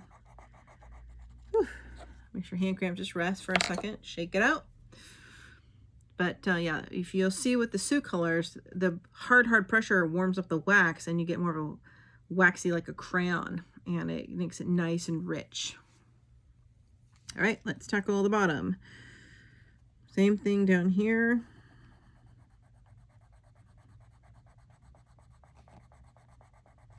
Hold your paper down with your fingers.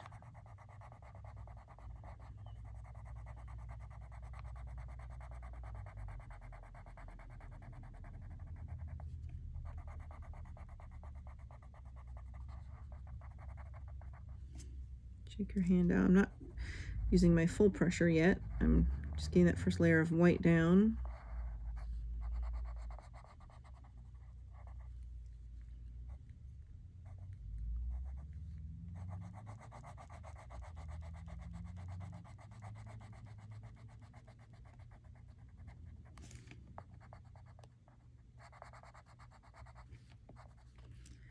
Up and down. Here we go. Burnishing, trying to stay up and down. Whew, sore hand. I'll rest that for a minute. I'm actually thinking of doing his spectacles as little tinted like sunglasses. I haven't decided. That's one of the little details I come back and I do later.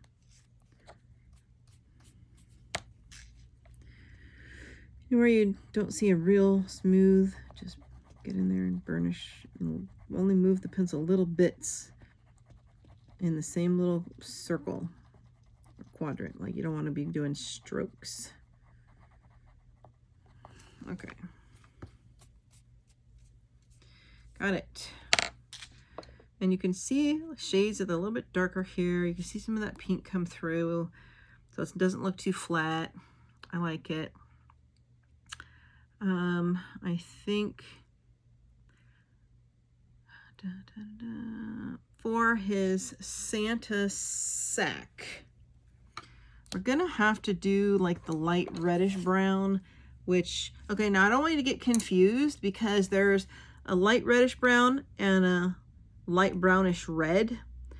I'm gonna show you on a piece of paper here the difference.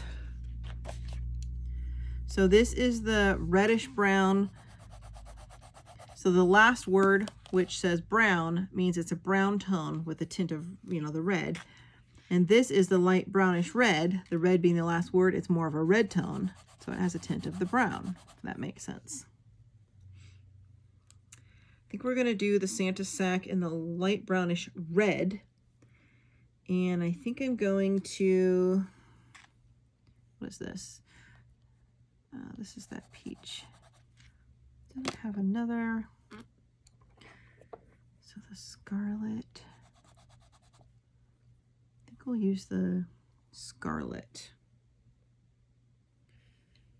So we're going to use, for the Santa sack, the light brownish red, which I don't think I wrote that. I forgot to write the Santa sack down. We're using the light brownish red right here.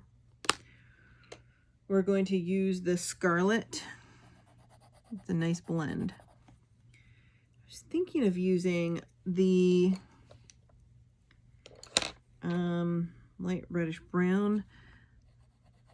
But the corners, I'll get more of a burgundy. I don't think that's going to be right though. Maybe just to differentiate around his back. Let's give this a whirl. All right, so let's go in with, I don't have the card for it, but I'm gonna want you to use the light reddish brown. I don't have a color card for it. And with that one, and the number on this is 034. I'm going to try to add this somehow after we're done. I don't know where I'm going to get that in. And what I'm going to do is I'm just going to take a little bit of this very gently and light around the puff on his hat. And just go out like a little bit. And then a little bit down his back. So the red, and then in this little crease. So when we put in the red, it won't, it'll darken this a little more mahogany and it won't blend too close in with his shirt.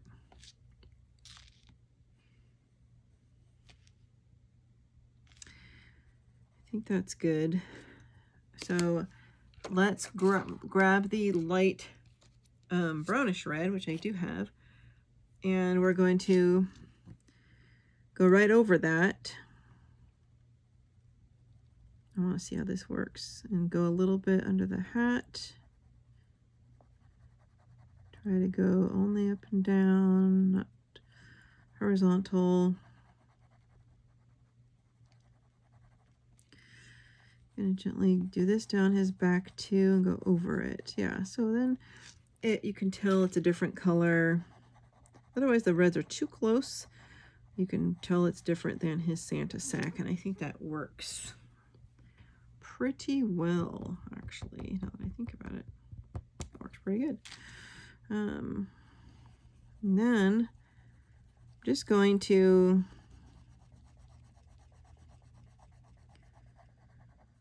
start coloring this. I'm going to go around the whole sides of the sack, all the way down when you have kind of like these folds here.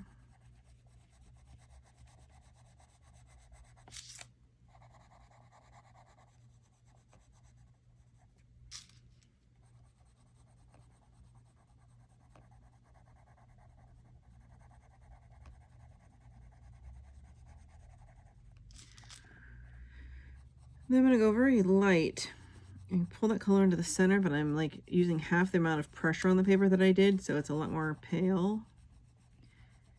Barely adding some color down the center. And then I'm going to go upward from the bottom. I'm going to barely add color down here.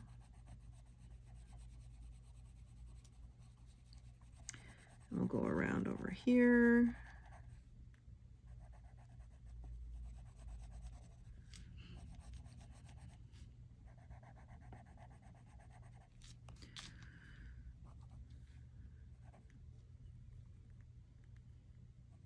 I'm going to make it a little darker to the right. More of the light would be hitting the side of the sack than the folds. If that makes sense.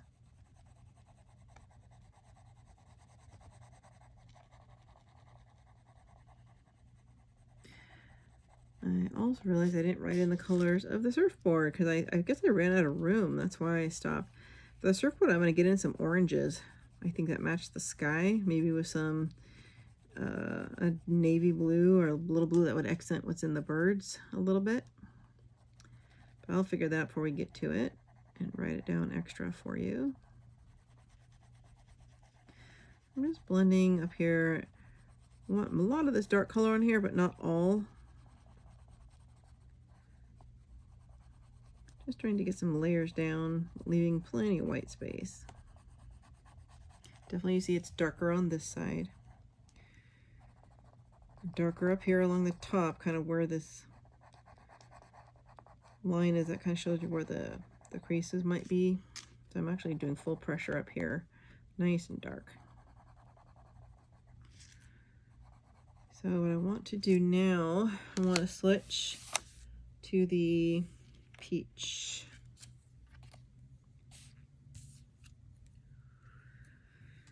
I want to fill in, kind of bring it down from, start blending in from the top wherever you start seeing white. So we want it like kind of close to his top color, but not exactly. See, the sack wouldn't be like that brick red entirely,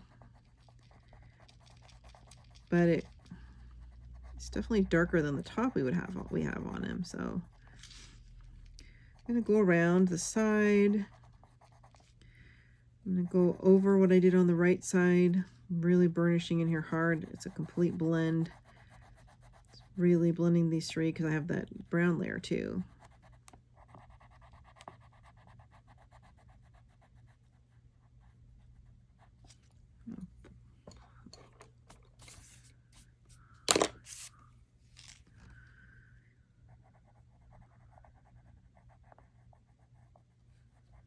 Okay. Now, I want to go back to the light brownish red. I need to get a little more in at the bottom here. I want to go upward, get a little more of this red in, a little bit darker here before we start going over it. Just around the sides. Okay. Now we can just get in there and burnish the heck out of it. By that I mean rub hard and blend the heck out of it. Starting with up here, pulling the color down. I pull down like tap, pull, till you get it into that other area. For this one, I'm going to tap and pull up, tap, pull up, tap, pull up. Pull some of that other color up. Now we're fully in the middle. There's only one color, so we can technically go 1, 2, 3. Get in there. Here we go. Shaking the table time. We are making crumbs. We're burnishing. And this is why we don't do our skin tone first, because you see the red crumbs it's making.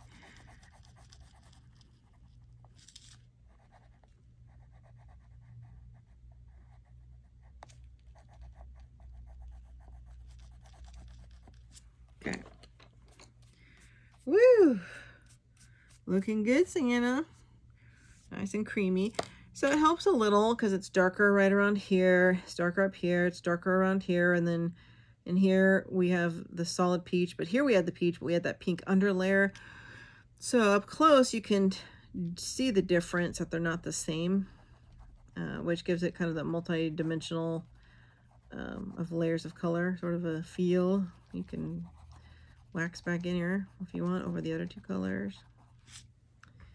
Good. I do feel like I need to touch up on his shirt right here. There we go. Okay, we're going to do skin. Let's do the beard. For the beard, we are using light gray. We're going to use similar to what we did with the birds, but less gray. And obviously we're using the white. I do not have a white card for some reason.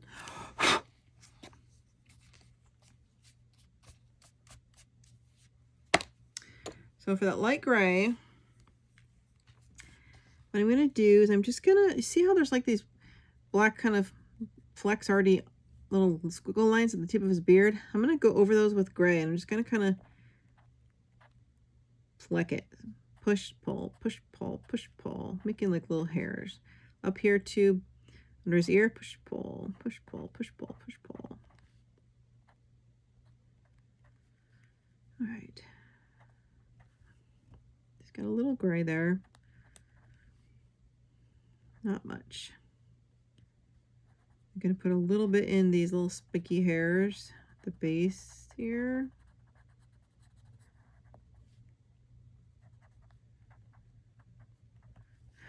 Okay, let's give this white a try. We're gonna just kind of try to get in there and hit the white areas first. Try not to go too much over the gray areas. I kind of, here we blended in the gray into the white and it just makes a paler gray. This one, we're just gonna try to hit straight up in the center with the white and around wherever we did the gray as much as possible. A little bit between those little hair areas, around the bottom of it maybe. So we don't mix in too much of that gray. Now once this water is colored and his skin is colored, the white, like it kind of looks like it's uncolored, but it will, it'll be fine. It'll be the only white thing really here standing out, so it'll be fine.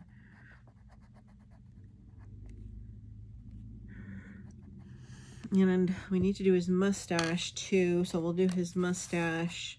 I'm going to put a little gray in here again. Little dabs around the lines.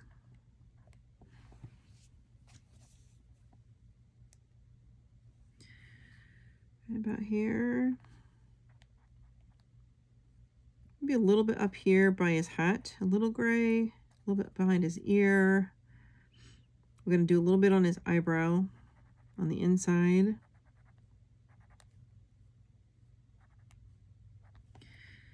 Gonna maybe add a little more around the base of his mustache so it differentiates from the beard. All right, now let's go to the white color. Let's color in his mustache above it as much as we can. It's okay to blend a little bit of that gray, but once all the color's done, I often go back and touch up hair and do more. This is kind of just like a base starter. I mean, it might be fine in the end.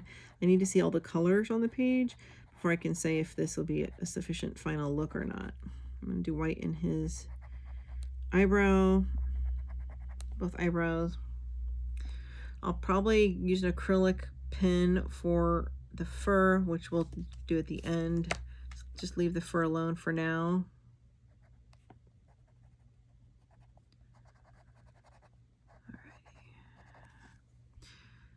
So then we can move on to his skin tone. Let's just leave that for now.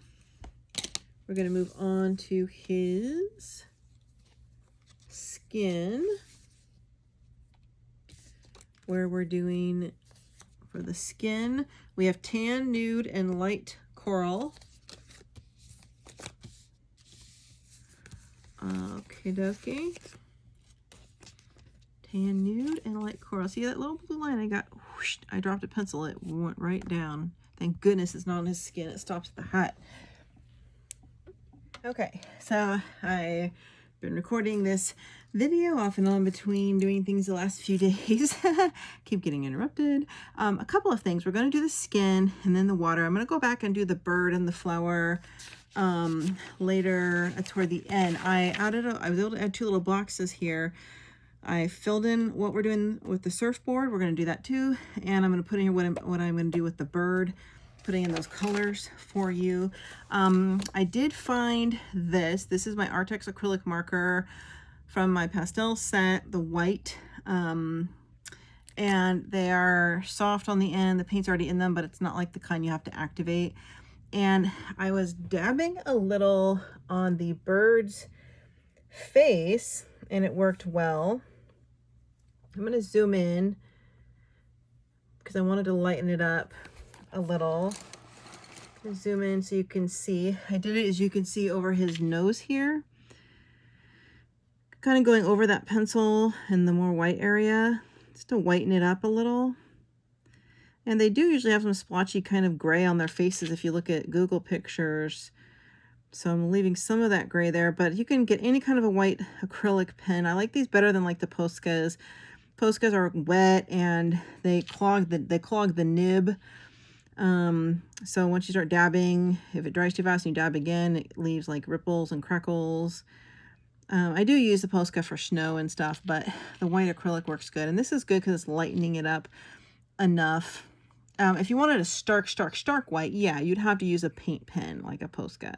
But here we can see some of that gray dabbed in with the white is what I was doing here. And then also I was thinking for the Santa, I dabbed a little bit into his beard in between kind of some of that gray as well, just to see how that would work, into his mustache. Theoretically, like if you've seen the Christmas Chronicles on Netflix with Kurt Russell, and his giant beard as Santa is really brownish beige tinge, like dirty look. And sometimes they look really gray. It's hard to get a real white beard on white paper and have it look like it was even colored. So I'm thinking of trying a little bit of this acrylic paint pen here on the fur on his hat, which can still look a little like it's not colored, but it's not quite as blinding white as the paper. So I think you can still tell. You also don't have to color this fur white. You can use a white pencil. You can color it like a light peach coral color, which would be nice, or like the yellow that's in his shorts. This could be his, you know, festive vacation Santa hat. So it doesn't have the traditional colors. I often do things without traditional colors. I'm going to do his little eyebrows here. So that's kind of just what I'm doing. Real simple.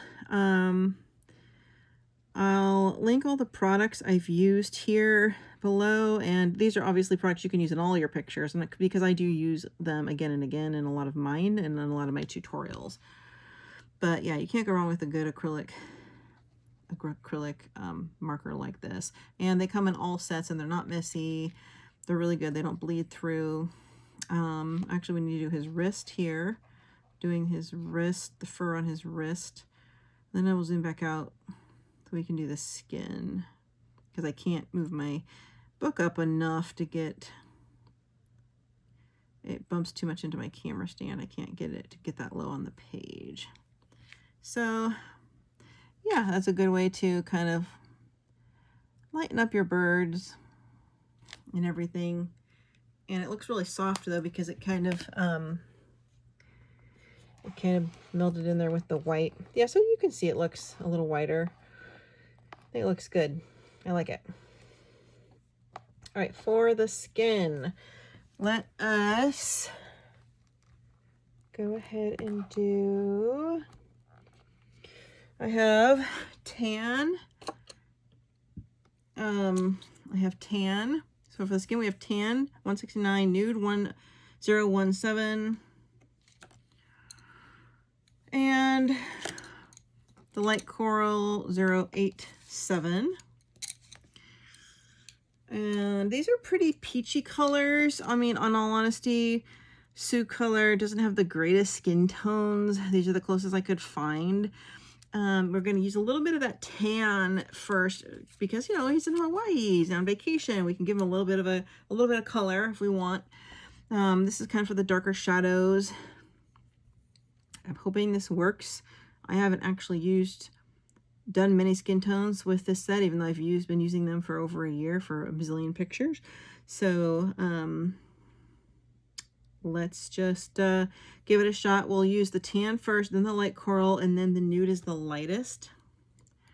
So I want to start with maybe the back of his leg here and the fold of his knee. Let's put a little bit of this tan color. And I'm doing it really light, you know, like very light and very slow and soft. We don't want it to be too prominent. I'm going to go down kind of the side of his leg.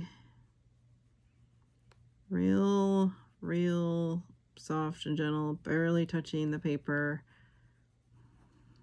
So it's very subtle.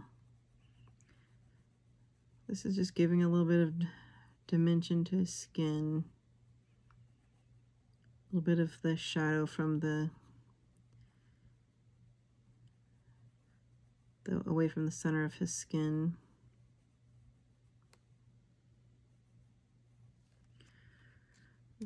Don't need to do much.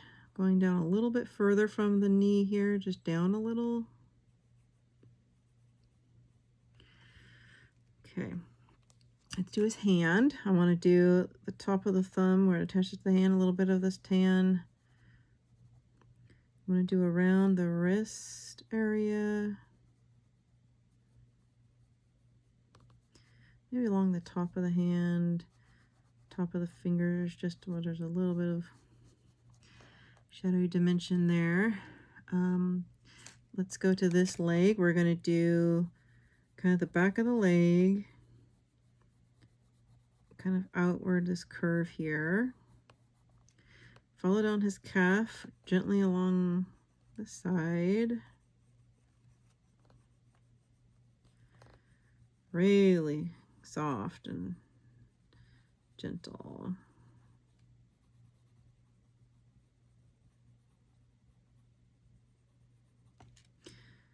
We're going to do kind of around the base of his leg. And I'm actually going to bring it down a little bit of an angle so there's a little shadow here at the back of his leg. Kind of like a triangle. I start out light because we can always add more of this dark shadow in later. Let's go around the front, around the knee, a little bit more at the knee, then a little lighter going down as we kind of outline the skin here.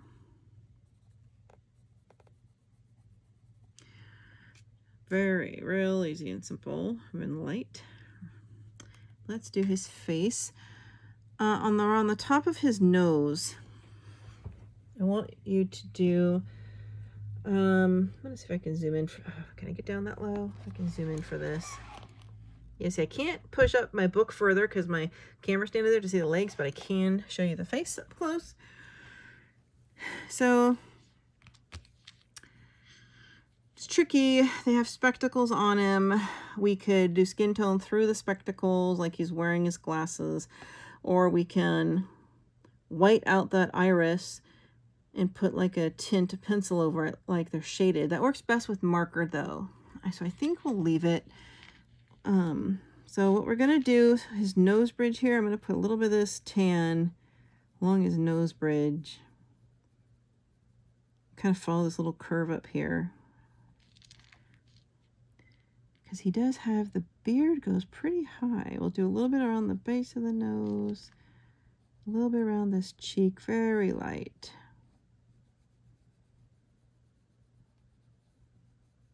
Forgot to grab a rosy cheek color, I just realized. Let's do a little along the forehead line.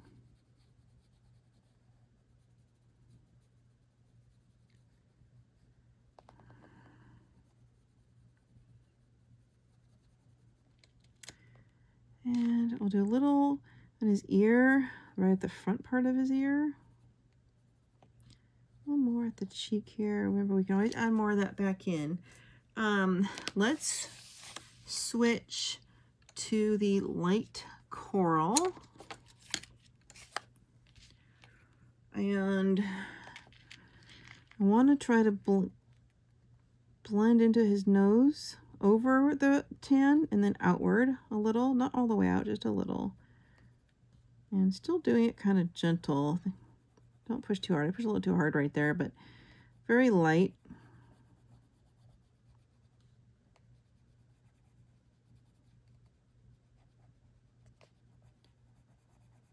If you have to go a little more pressure over that tan just to kind of blend it in, to soften it up, you could do that, but we're leaving the white area kind of in the middle.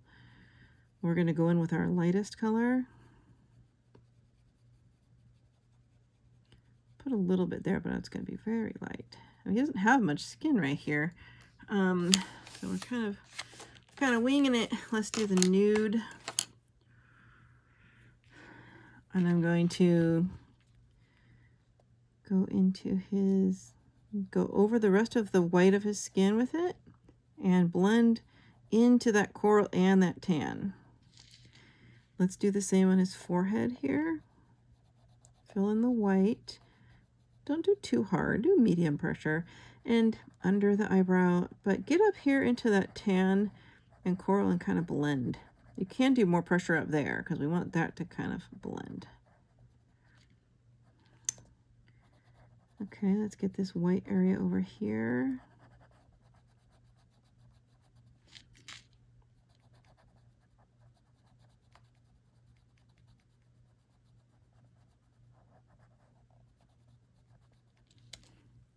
I think this is good. I mean, it makes him look like he has a little bit of a tan. Keep blending in that light color to soften things up if you need it. I want to get a little bit of a pink to give his cheek a little color. I don't have a pink on me from the Soucolor set. I have a lavender, Holbein. I'm going to take a look later. Can always come back to that. What you can also do is we're going to grab the white. White can work as a good blender. And just gonna that lighter area above the nose bridge, I'm gonna whiten it a little. And then on the tip of the nose, I'm gonna whiten it. Kind of right here above the glasses bar.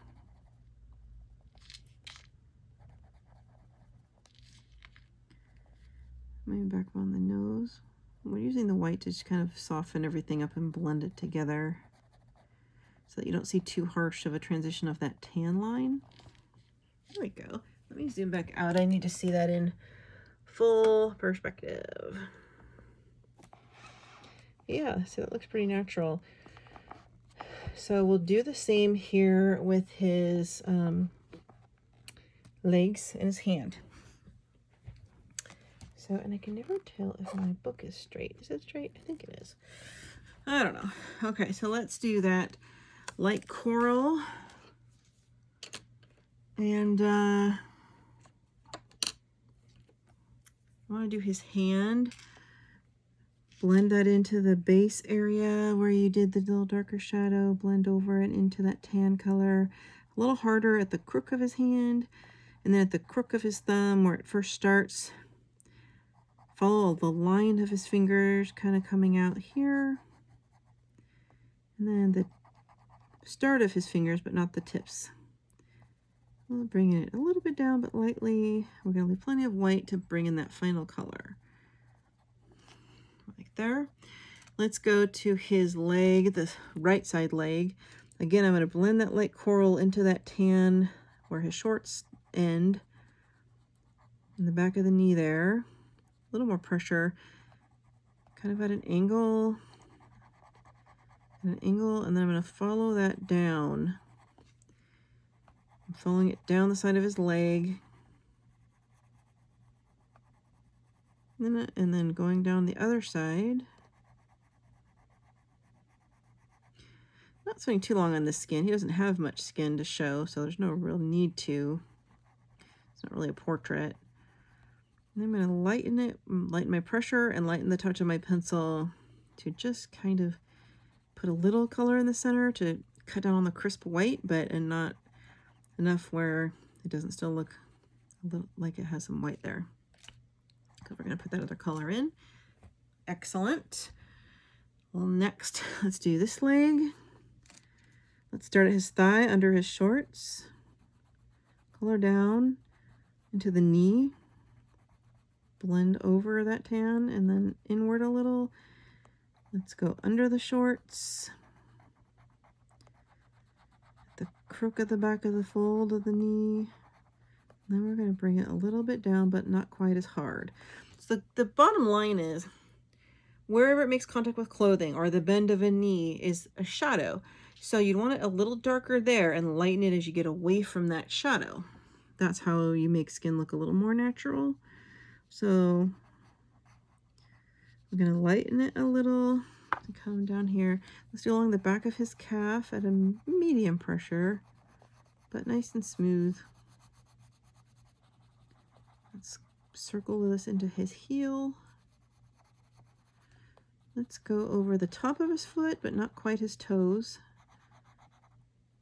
And then let's outline the front of his shin here, or his front leg. Got plenty of white. I'm just going to barely touch this pencil.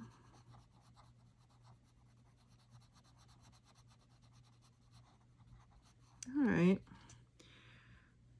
I think that's excellent. We're going to switch to the nude. Finish that up. Oh goodness, I forgot his ear. Grab your light coral real quick and fix the ear. Put some of that onto each side of the earlobe, and then we'll fill in the rest with the nude. Okay. Nude. Let's do the hand first. Let's go ahead and blend out the thumb. Pull the color down from that coral and tan into the white. Just kind of push and pull down. Real easy. Let's blend out from the wrist area. Let's do the fingertips.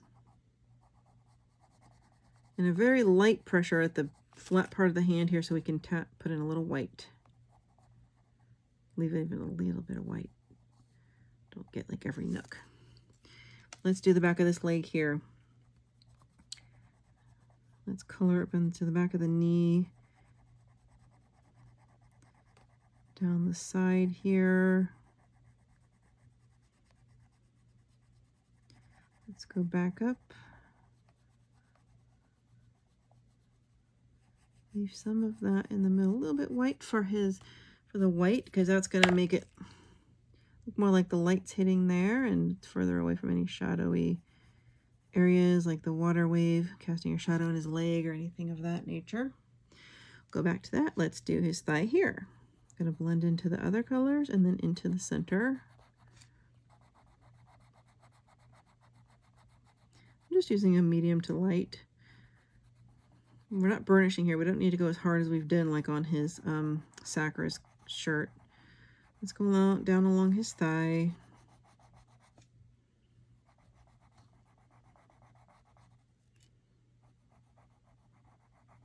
A little bit into the center, just real gentle, like little color here and there. I'm going to really go in harder on his heel because this is a little final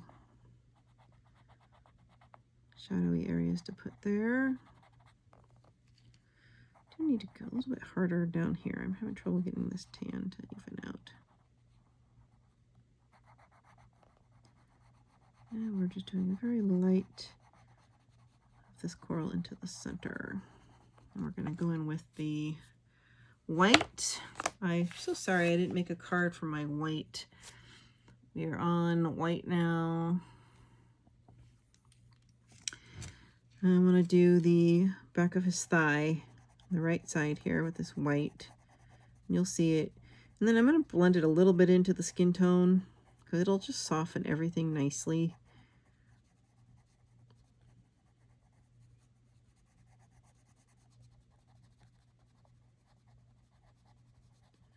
Almost works like a blender. It's a little different, but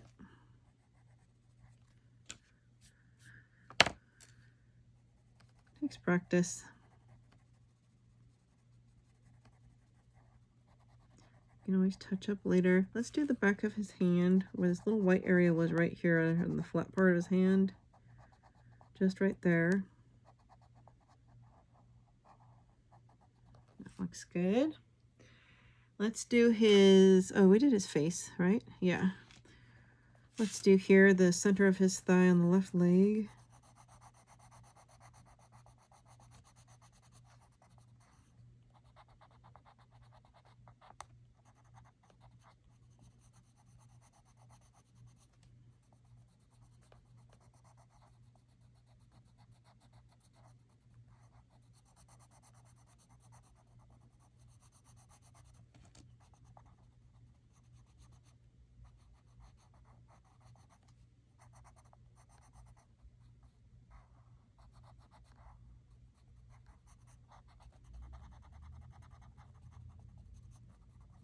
All right. And then what I think we'll do, then I like to get the tan back. Just see where I need to touch in a tad more of that shadow over everything, right against, under the closing at the back of the knee. Let's darken that a little.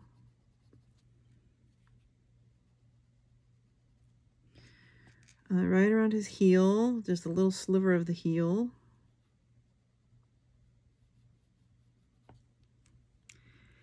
I like to do a little bit here in the back of this leg. Where we had it before, just a little bit of this tan here.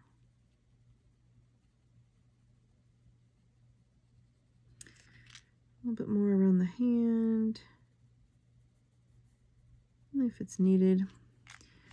Don't need it. Just a little more on the bridge of the nose. Not much. Just to follow the line of the nose there. So it looks a little dimensional. That's good. And I do need, oh, we forgot his, I keep forgetting his little, poor Santa. I keep forgetting your ear. I'm going to take the nude and do his ear.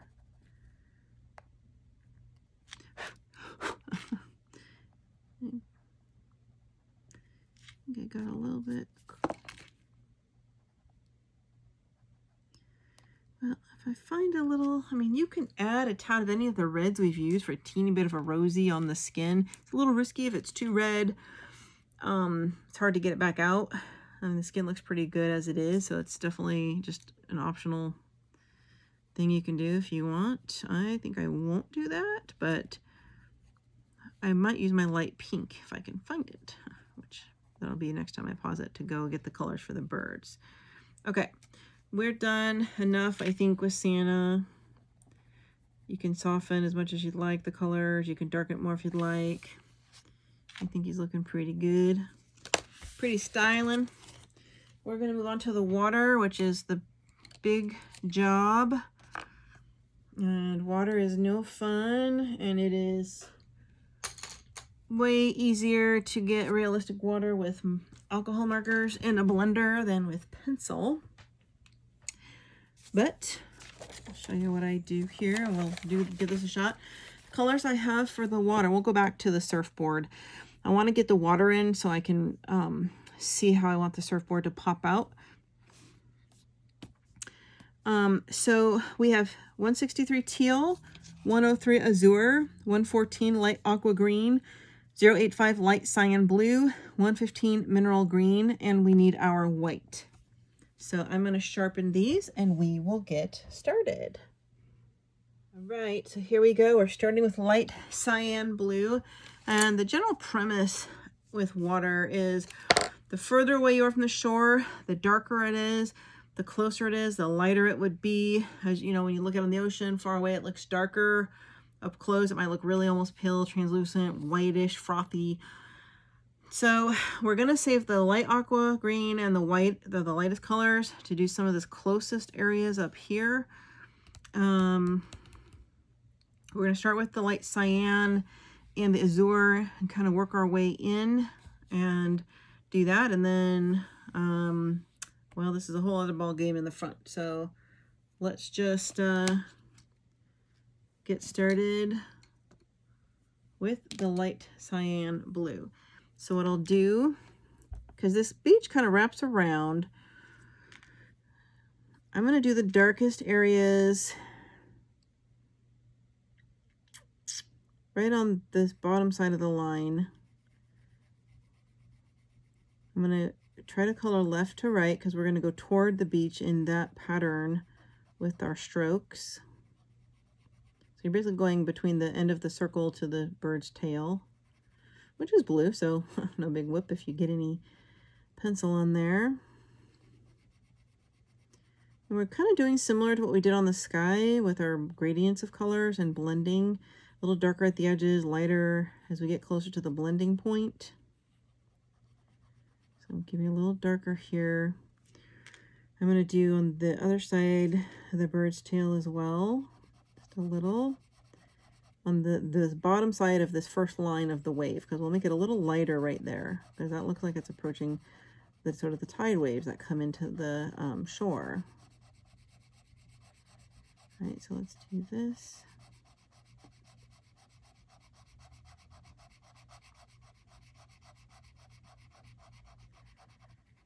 Okay, so we're gonna carefully, it's a little tricky, we need to go in this pattern, but we want to get it to the line without, you know, going much over.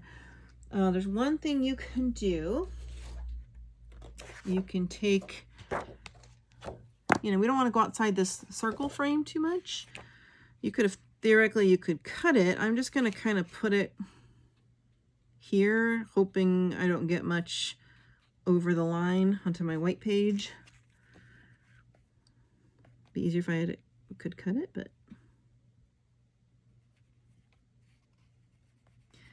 Because we're kind of going like this all the way down.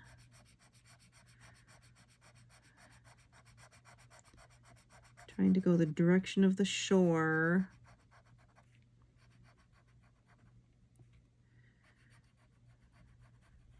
You can go, I mean, right along the line, you could do a vertical coloring. It's not too noticeable.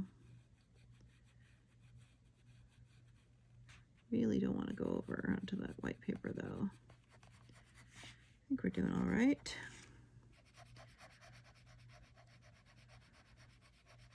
And you can see it doesn't look too dark.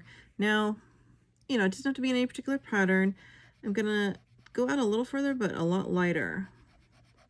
Like I'm lightening my pressure, I'm lifting my hand up more, I'm pulling the pencil more away from the paper, I'm pushing more up to the air than downward, so that we get a softer transition when we go into the next color. Now we will go in and darken some of these. I'm going to actually just straight up darken this all solid, hard burnish right here. Just in this corner with one color.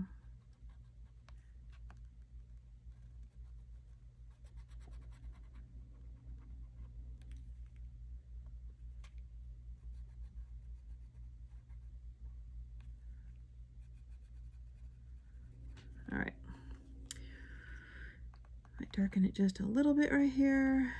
One more time, just on this first part, along the bird's tail.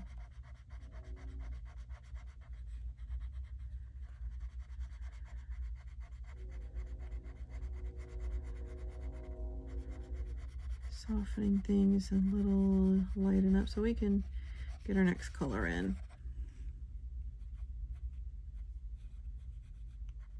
Darkening it a little more along the rim. This is the trickiest part, is not going over your frame. Trying to go in the correct direction.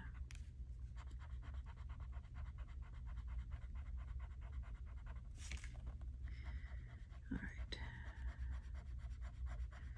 Many pencils you can't blend like this. Much of the harder pencils, it just doesn't work. That's why I love my Soucolor or Prismas, my Colorits, my Castle Art Golds. I'll do it very well. Okay, I'm gonna stop with that. Next we're gonna grab the mineral green. And I'm gonna put a little of this mineral green in over here. It's a little bit lighter because it is further away, so it can still be a little dark, but we're saving more of the light colors for the rest. There we go.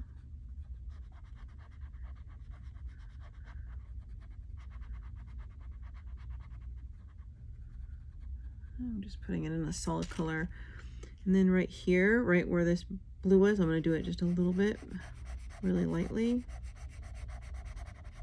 but not the other two ripples. All right, so now we're gonna blend into this other one we have coming out from the bird's tail. I'm gonna start out at a medium pressure just to get the blending going. You don't need to burnish anything in hard yet. You'll see a lot of white tooth. It's a layering process.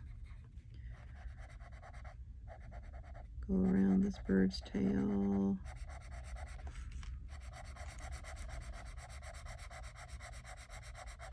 A little bit lighter right here. We're getting closer to the shore. We're going to want to lighten our color a little. This will all be blended. Okay, because I still have,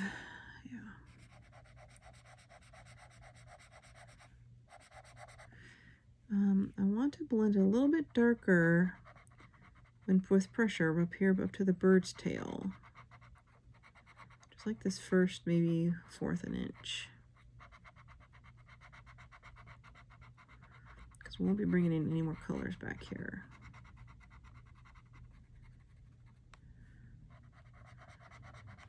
And then a little darker, but lighter as it gets to the left. I want to do that all the way down. I want to do it harder pressure. Get a good blend on this rim here. I'm going to go vertical just along the line. It's almost noticeable, but I think it'll be all right.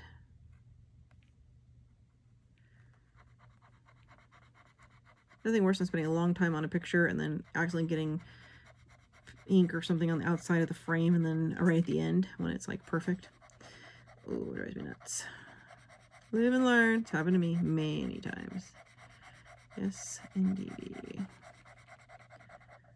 All right, there's some splashes here. I'm doing very light right here, like not much on the page light.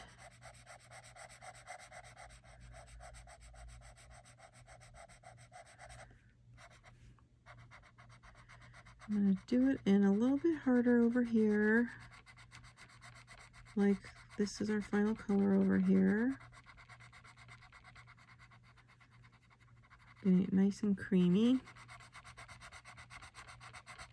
See, we did a couple layers, so now we can go back over it. But only to about these feathers, and then we want the end, we want to soften things up.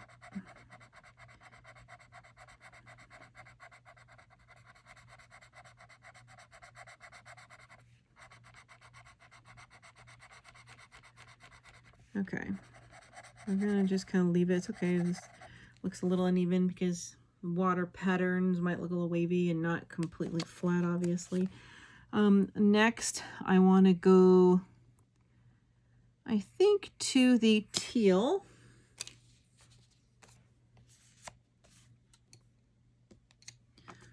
Going to the teal. I'm going to add a little teal into this first ripple that's between these two bird feathers, between these two lines here. I'm going to color in kind of this little ripple, still kind of light. I'll go over it again later. Not doing the two up here yet. That's for the really light colors. We can go a little past the bird's feather now.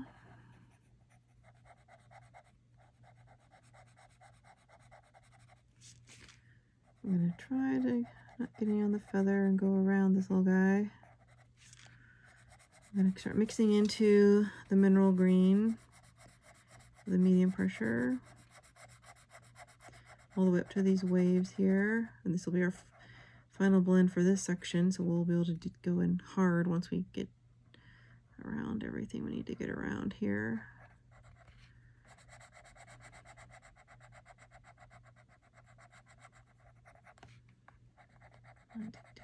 Medium pressure right here, not too hard.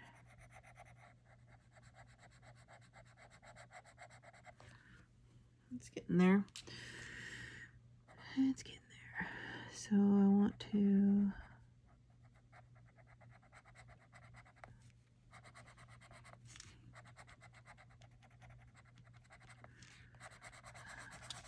really get in burnish now. We're going to do the hard press, get some color blending going on here. You're going to start getting a lot of crumbs. Keep your brush handy. Getting some nice kind of wavy look. The blending. Don't want to go too much up here either. Theoretically, we have to. We're going to have after this 2 colors left. So I want to do. Barely gonna do a little, I'm gonna end it right here, a little bit of a light touch. Make way for the next one, but all right.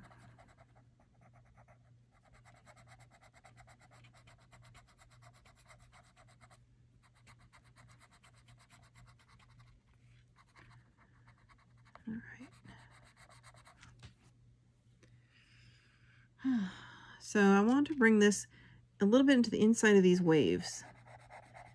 We're going to go in here into these little, where this little big wave has little dips. little bit down here at the bottom, going upward a little, not right by his shorts, but going up.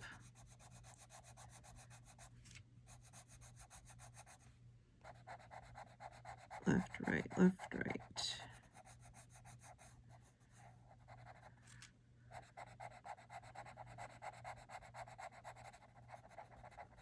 That's good, I think. That's all we need here, really. A little bit over here on the left of this long feather. Okay. Let's move now to the azure. Azure.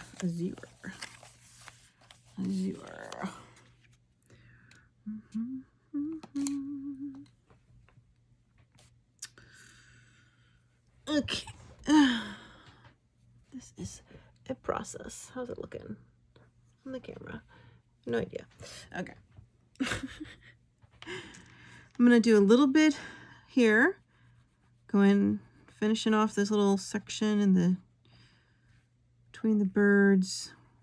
Not do too hard though, but I'm going to try to finish it off. A little bit up here, but very light. Let's go a little bit into the next section and then a little bit firmer right into here. Not going all the way. Okay, I want it, since mine's very sharp, I want to get down here in this little area by his shorts before it gets more dull. I can do this in solid because I'm not going to blend down here. And it's kind of a little crook, a little corner, a little nook.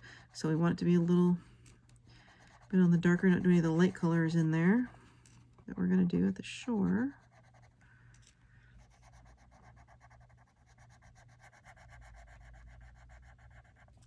Going upward and then trying to keep to the left to right of the horizontal, oops, horizontal pattern. Just broke my tip because I pushed too hard. That rarely actually ever happens.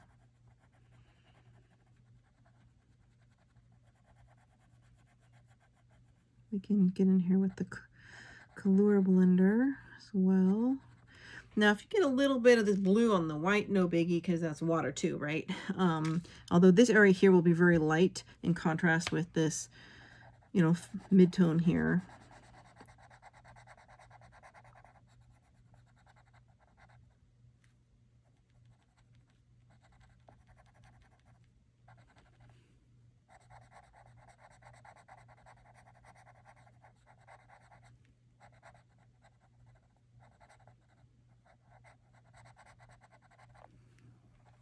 Okay.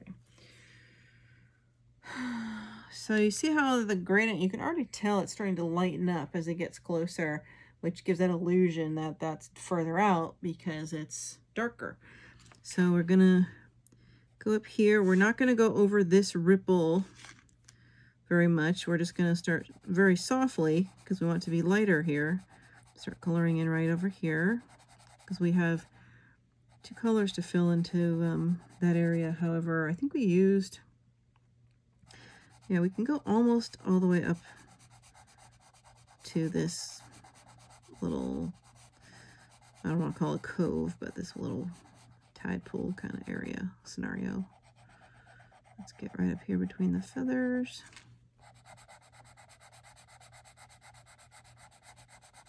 I bet you by the time we get done, I'll have been 4 to 5 hours it's taken us to do this picture, but I have so many colors selected because I wanted it so bright, and just my two favorite things are Hawaii and Christmas.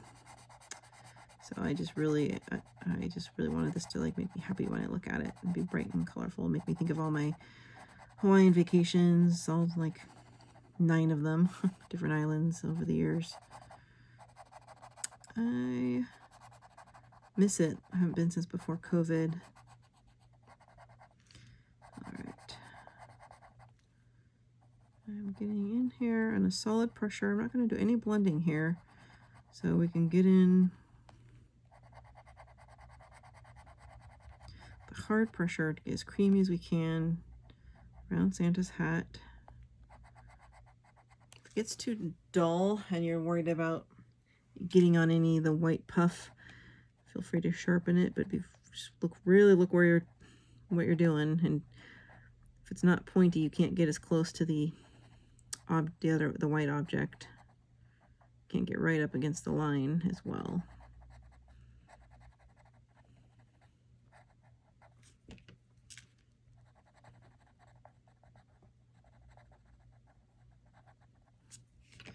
Okay, now I'm gonna take this one up a little higher. It's flat on the end now, which is good.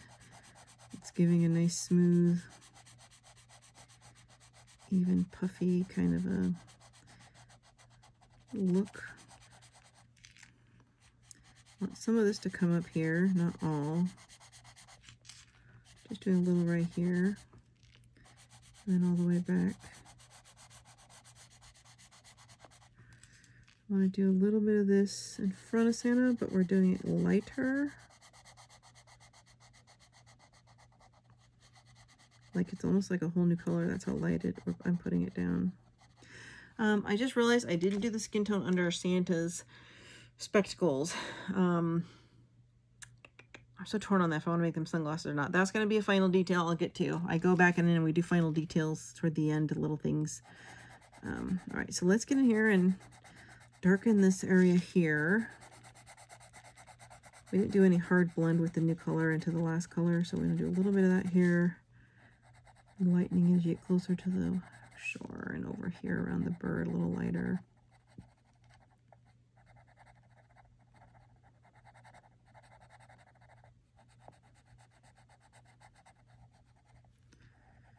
Trying to get around his feathers without getting anything on him is not the easiest task.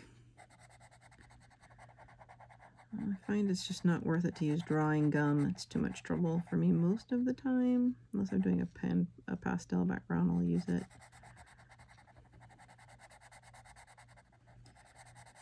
All right.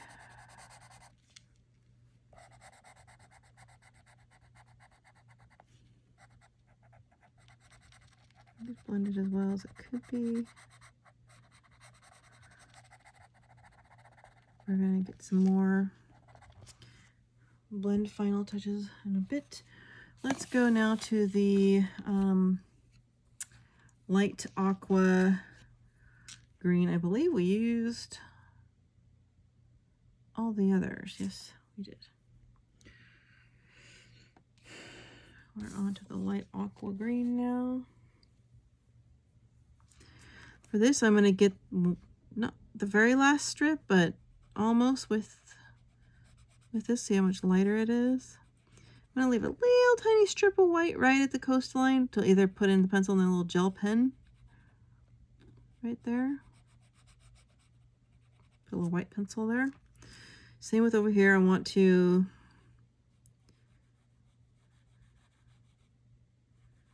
come in really light.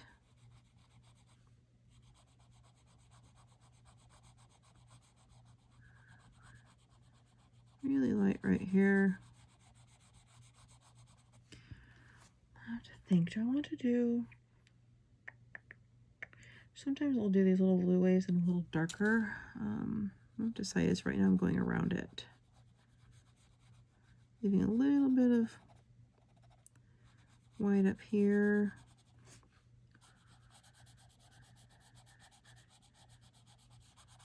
I'm going to do some...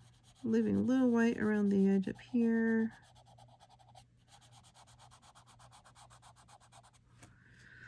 I want to get some of these other areas over here.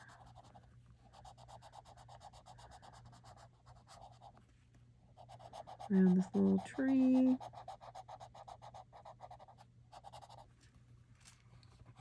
I want to get it in here, but I want to use pressure because we're blending into that last color. Right around here is where the color ended. I'm going to use a lot of pressure right here. There we go.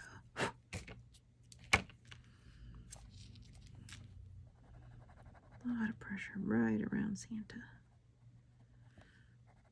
Right around Santa. I'm actually going to use a little pressure all the way up to this first nook. That's our final hard blend until we get to the white.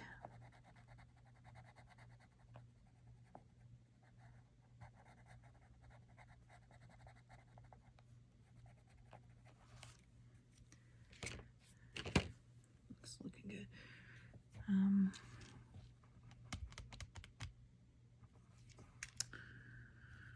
gonna keep at it here. I'm just gonna make this go mostly to the edge, but not quite. I think I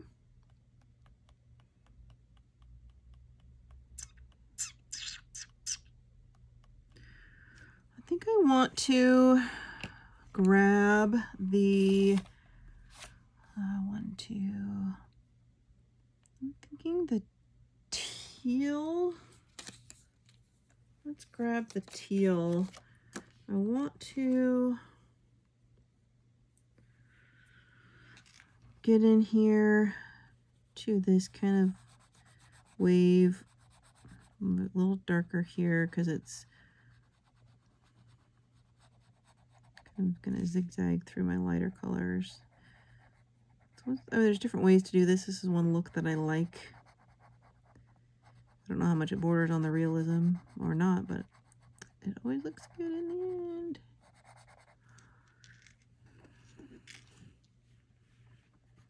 We're gonna follow this whole thing.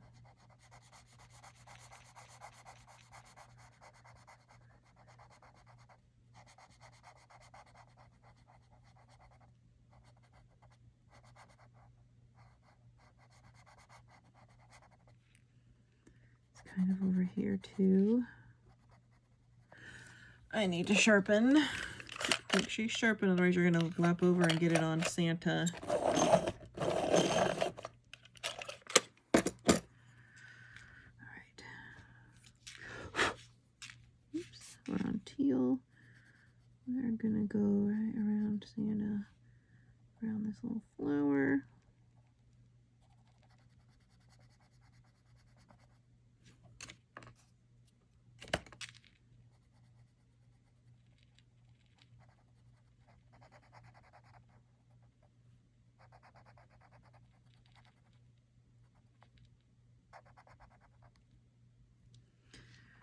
Oh, Santa has some hair sticking out. I missed that. I need to get some gray in there. I thought I totally didn't even see that because it was kind of camouflaged in. That's interesting. All right, all right. More final touches. That's part of the final touches process, is getting all the things you missed. I'm gonna kind of go left to right into the light color that's already there.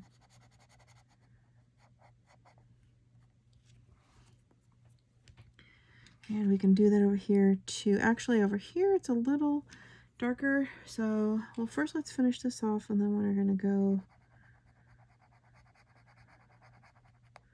burnishing this off a little.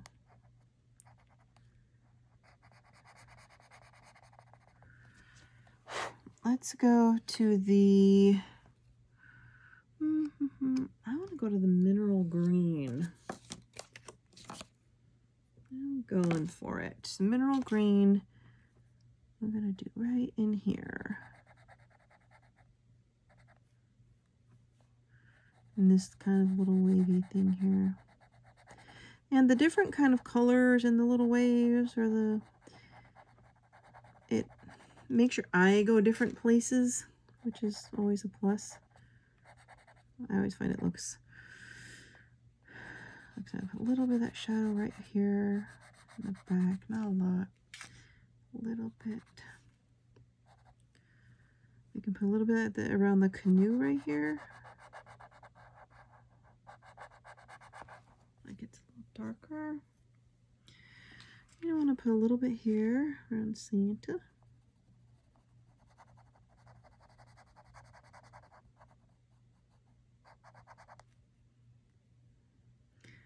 I don't know about you, but I don't know why it has the word green in it, mineral green. It looks blue to me.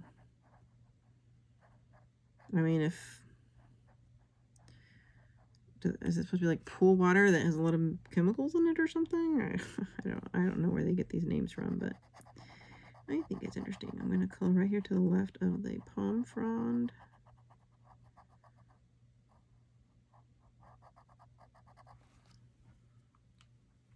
We'll see. We're getting there. I'm gonna have to take a break after this. This is definitely more detailed than a lot of my pictures, but I wanted to teach you guys some new techniques and kind of show you some of these things you can do. This is our first RJ Hampton color along tutorial. I'm doing one in each book. Well, the books that I like. Moonlight Mischief, Forest Song. I have one picked. Then brand new one, The Mountain King, and Serendipity. I'm not a fan of the earlier ones, like the Dragon ones, the Houses ones, as much.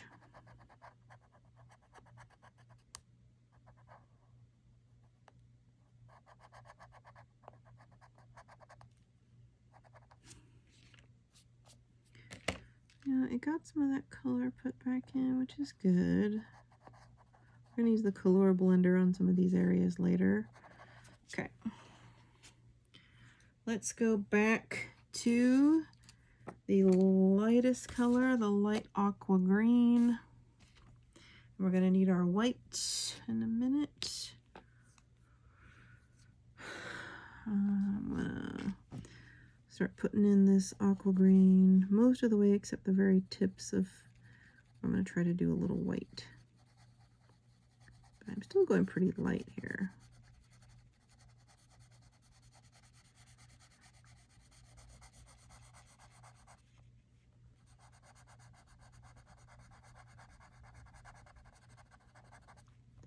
In some areas like right here, I'm going to do it a little harder. See if I can see the full radiance of that color. It's a nice solid color because there's nothing underneath it. Looks nice.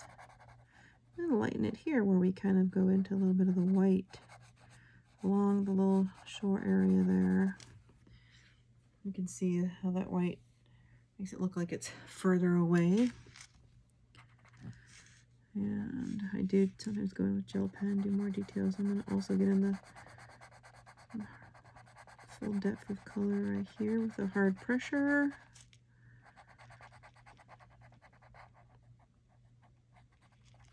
There we go. Looks fantastic.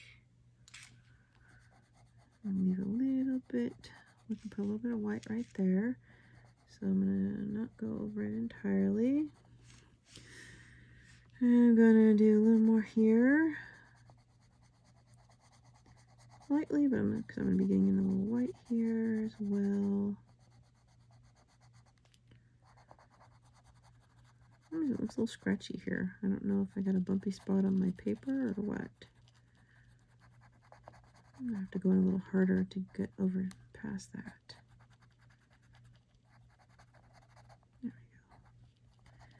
we go. And we'll lighten it.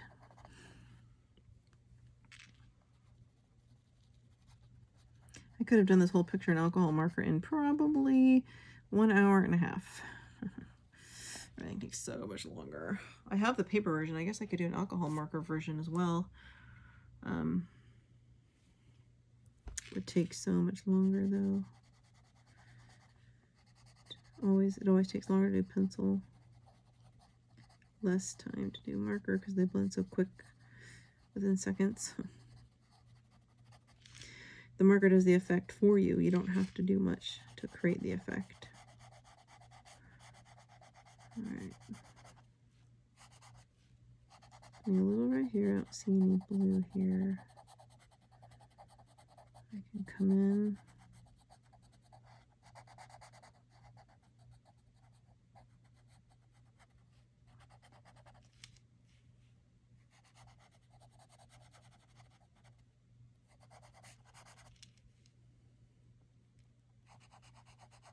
I'm trying to smooth out all this over here.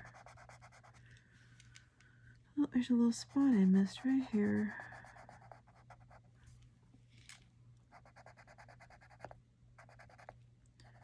Left it a little bit light right here so I can go in with some white, but I like it more solid out here. going over some of those other colors. We're gonna get in here now with the white. Give it a whirl. All right. Woo. It's work. We have the white. I'm gonna kind of go along the tip over here of the, well, let's see if I can do that white pencil. I'm gonna probably go in over the whole shore with a gel pen. So let me actually just do the tip of the water over the blue part, not the area we left white. All right, I'm gonna go along here over the blue with the white, all the way almost to the very end, up to the sand.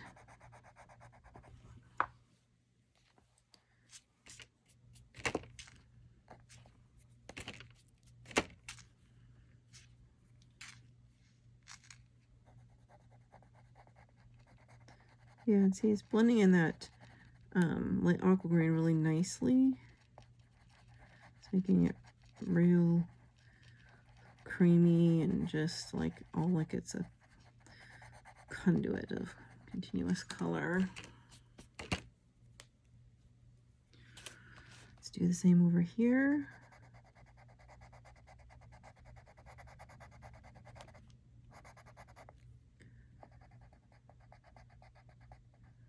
And I do tend to use harder pressure with my white when I'm blending in with the color. It looks great. Great, great, great. More we're gonna do over here later. Let's get all this in first, and then we'll tackle the wave.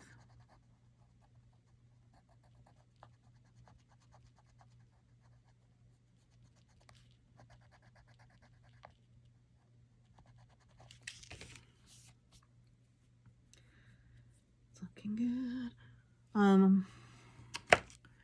Want to get right along right here.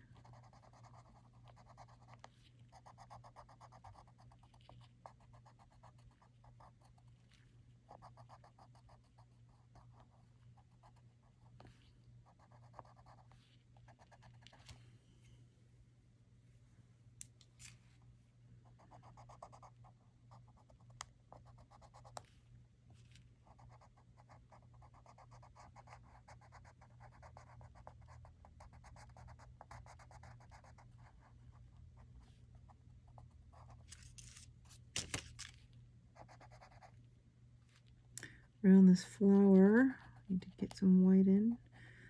Trying to get any on the flower, but if you do, we can touch that up. Mine's not very sharp now, so it's more likely to go over.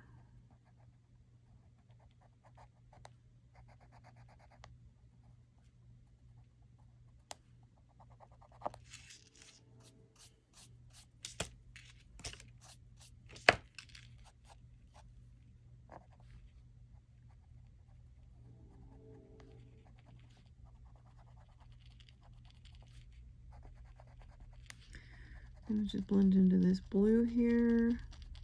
Oh, I hear a train going by. Okay.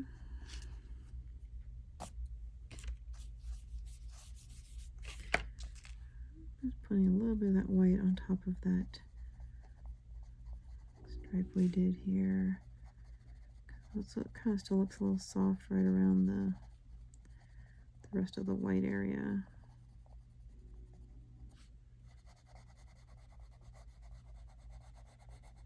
Kind of following the lines of it, going along with it there.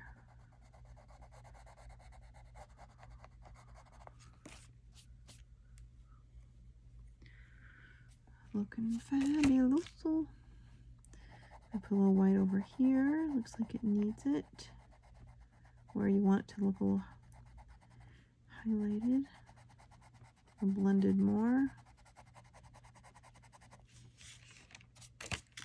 More over here.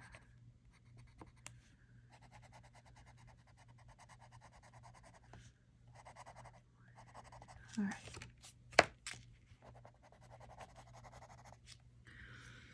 Whew. Oh, I just saw something right here. I thought it was water all the way. Is that sand? All the way down here?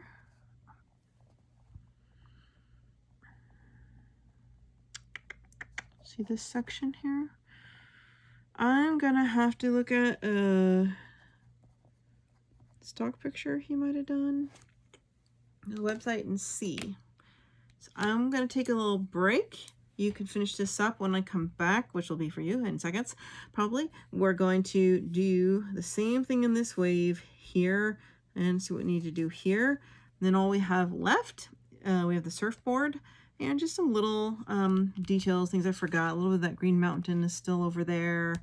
And I want to do the spectacles and a few of what I do for finishing touches. I can show you. I need to put a little light in the house, a little light in that window. Okay, so I am off. I will continue.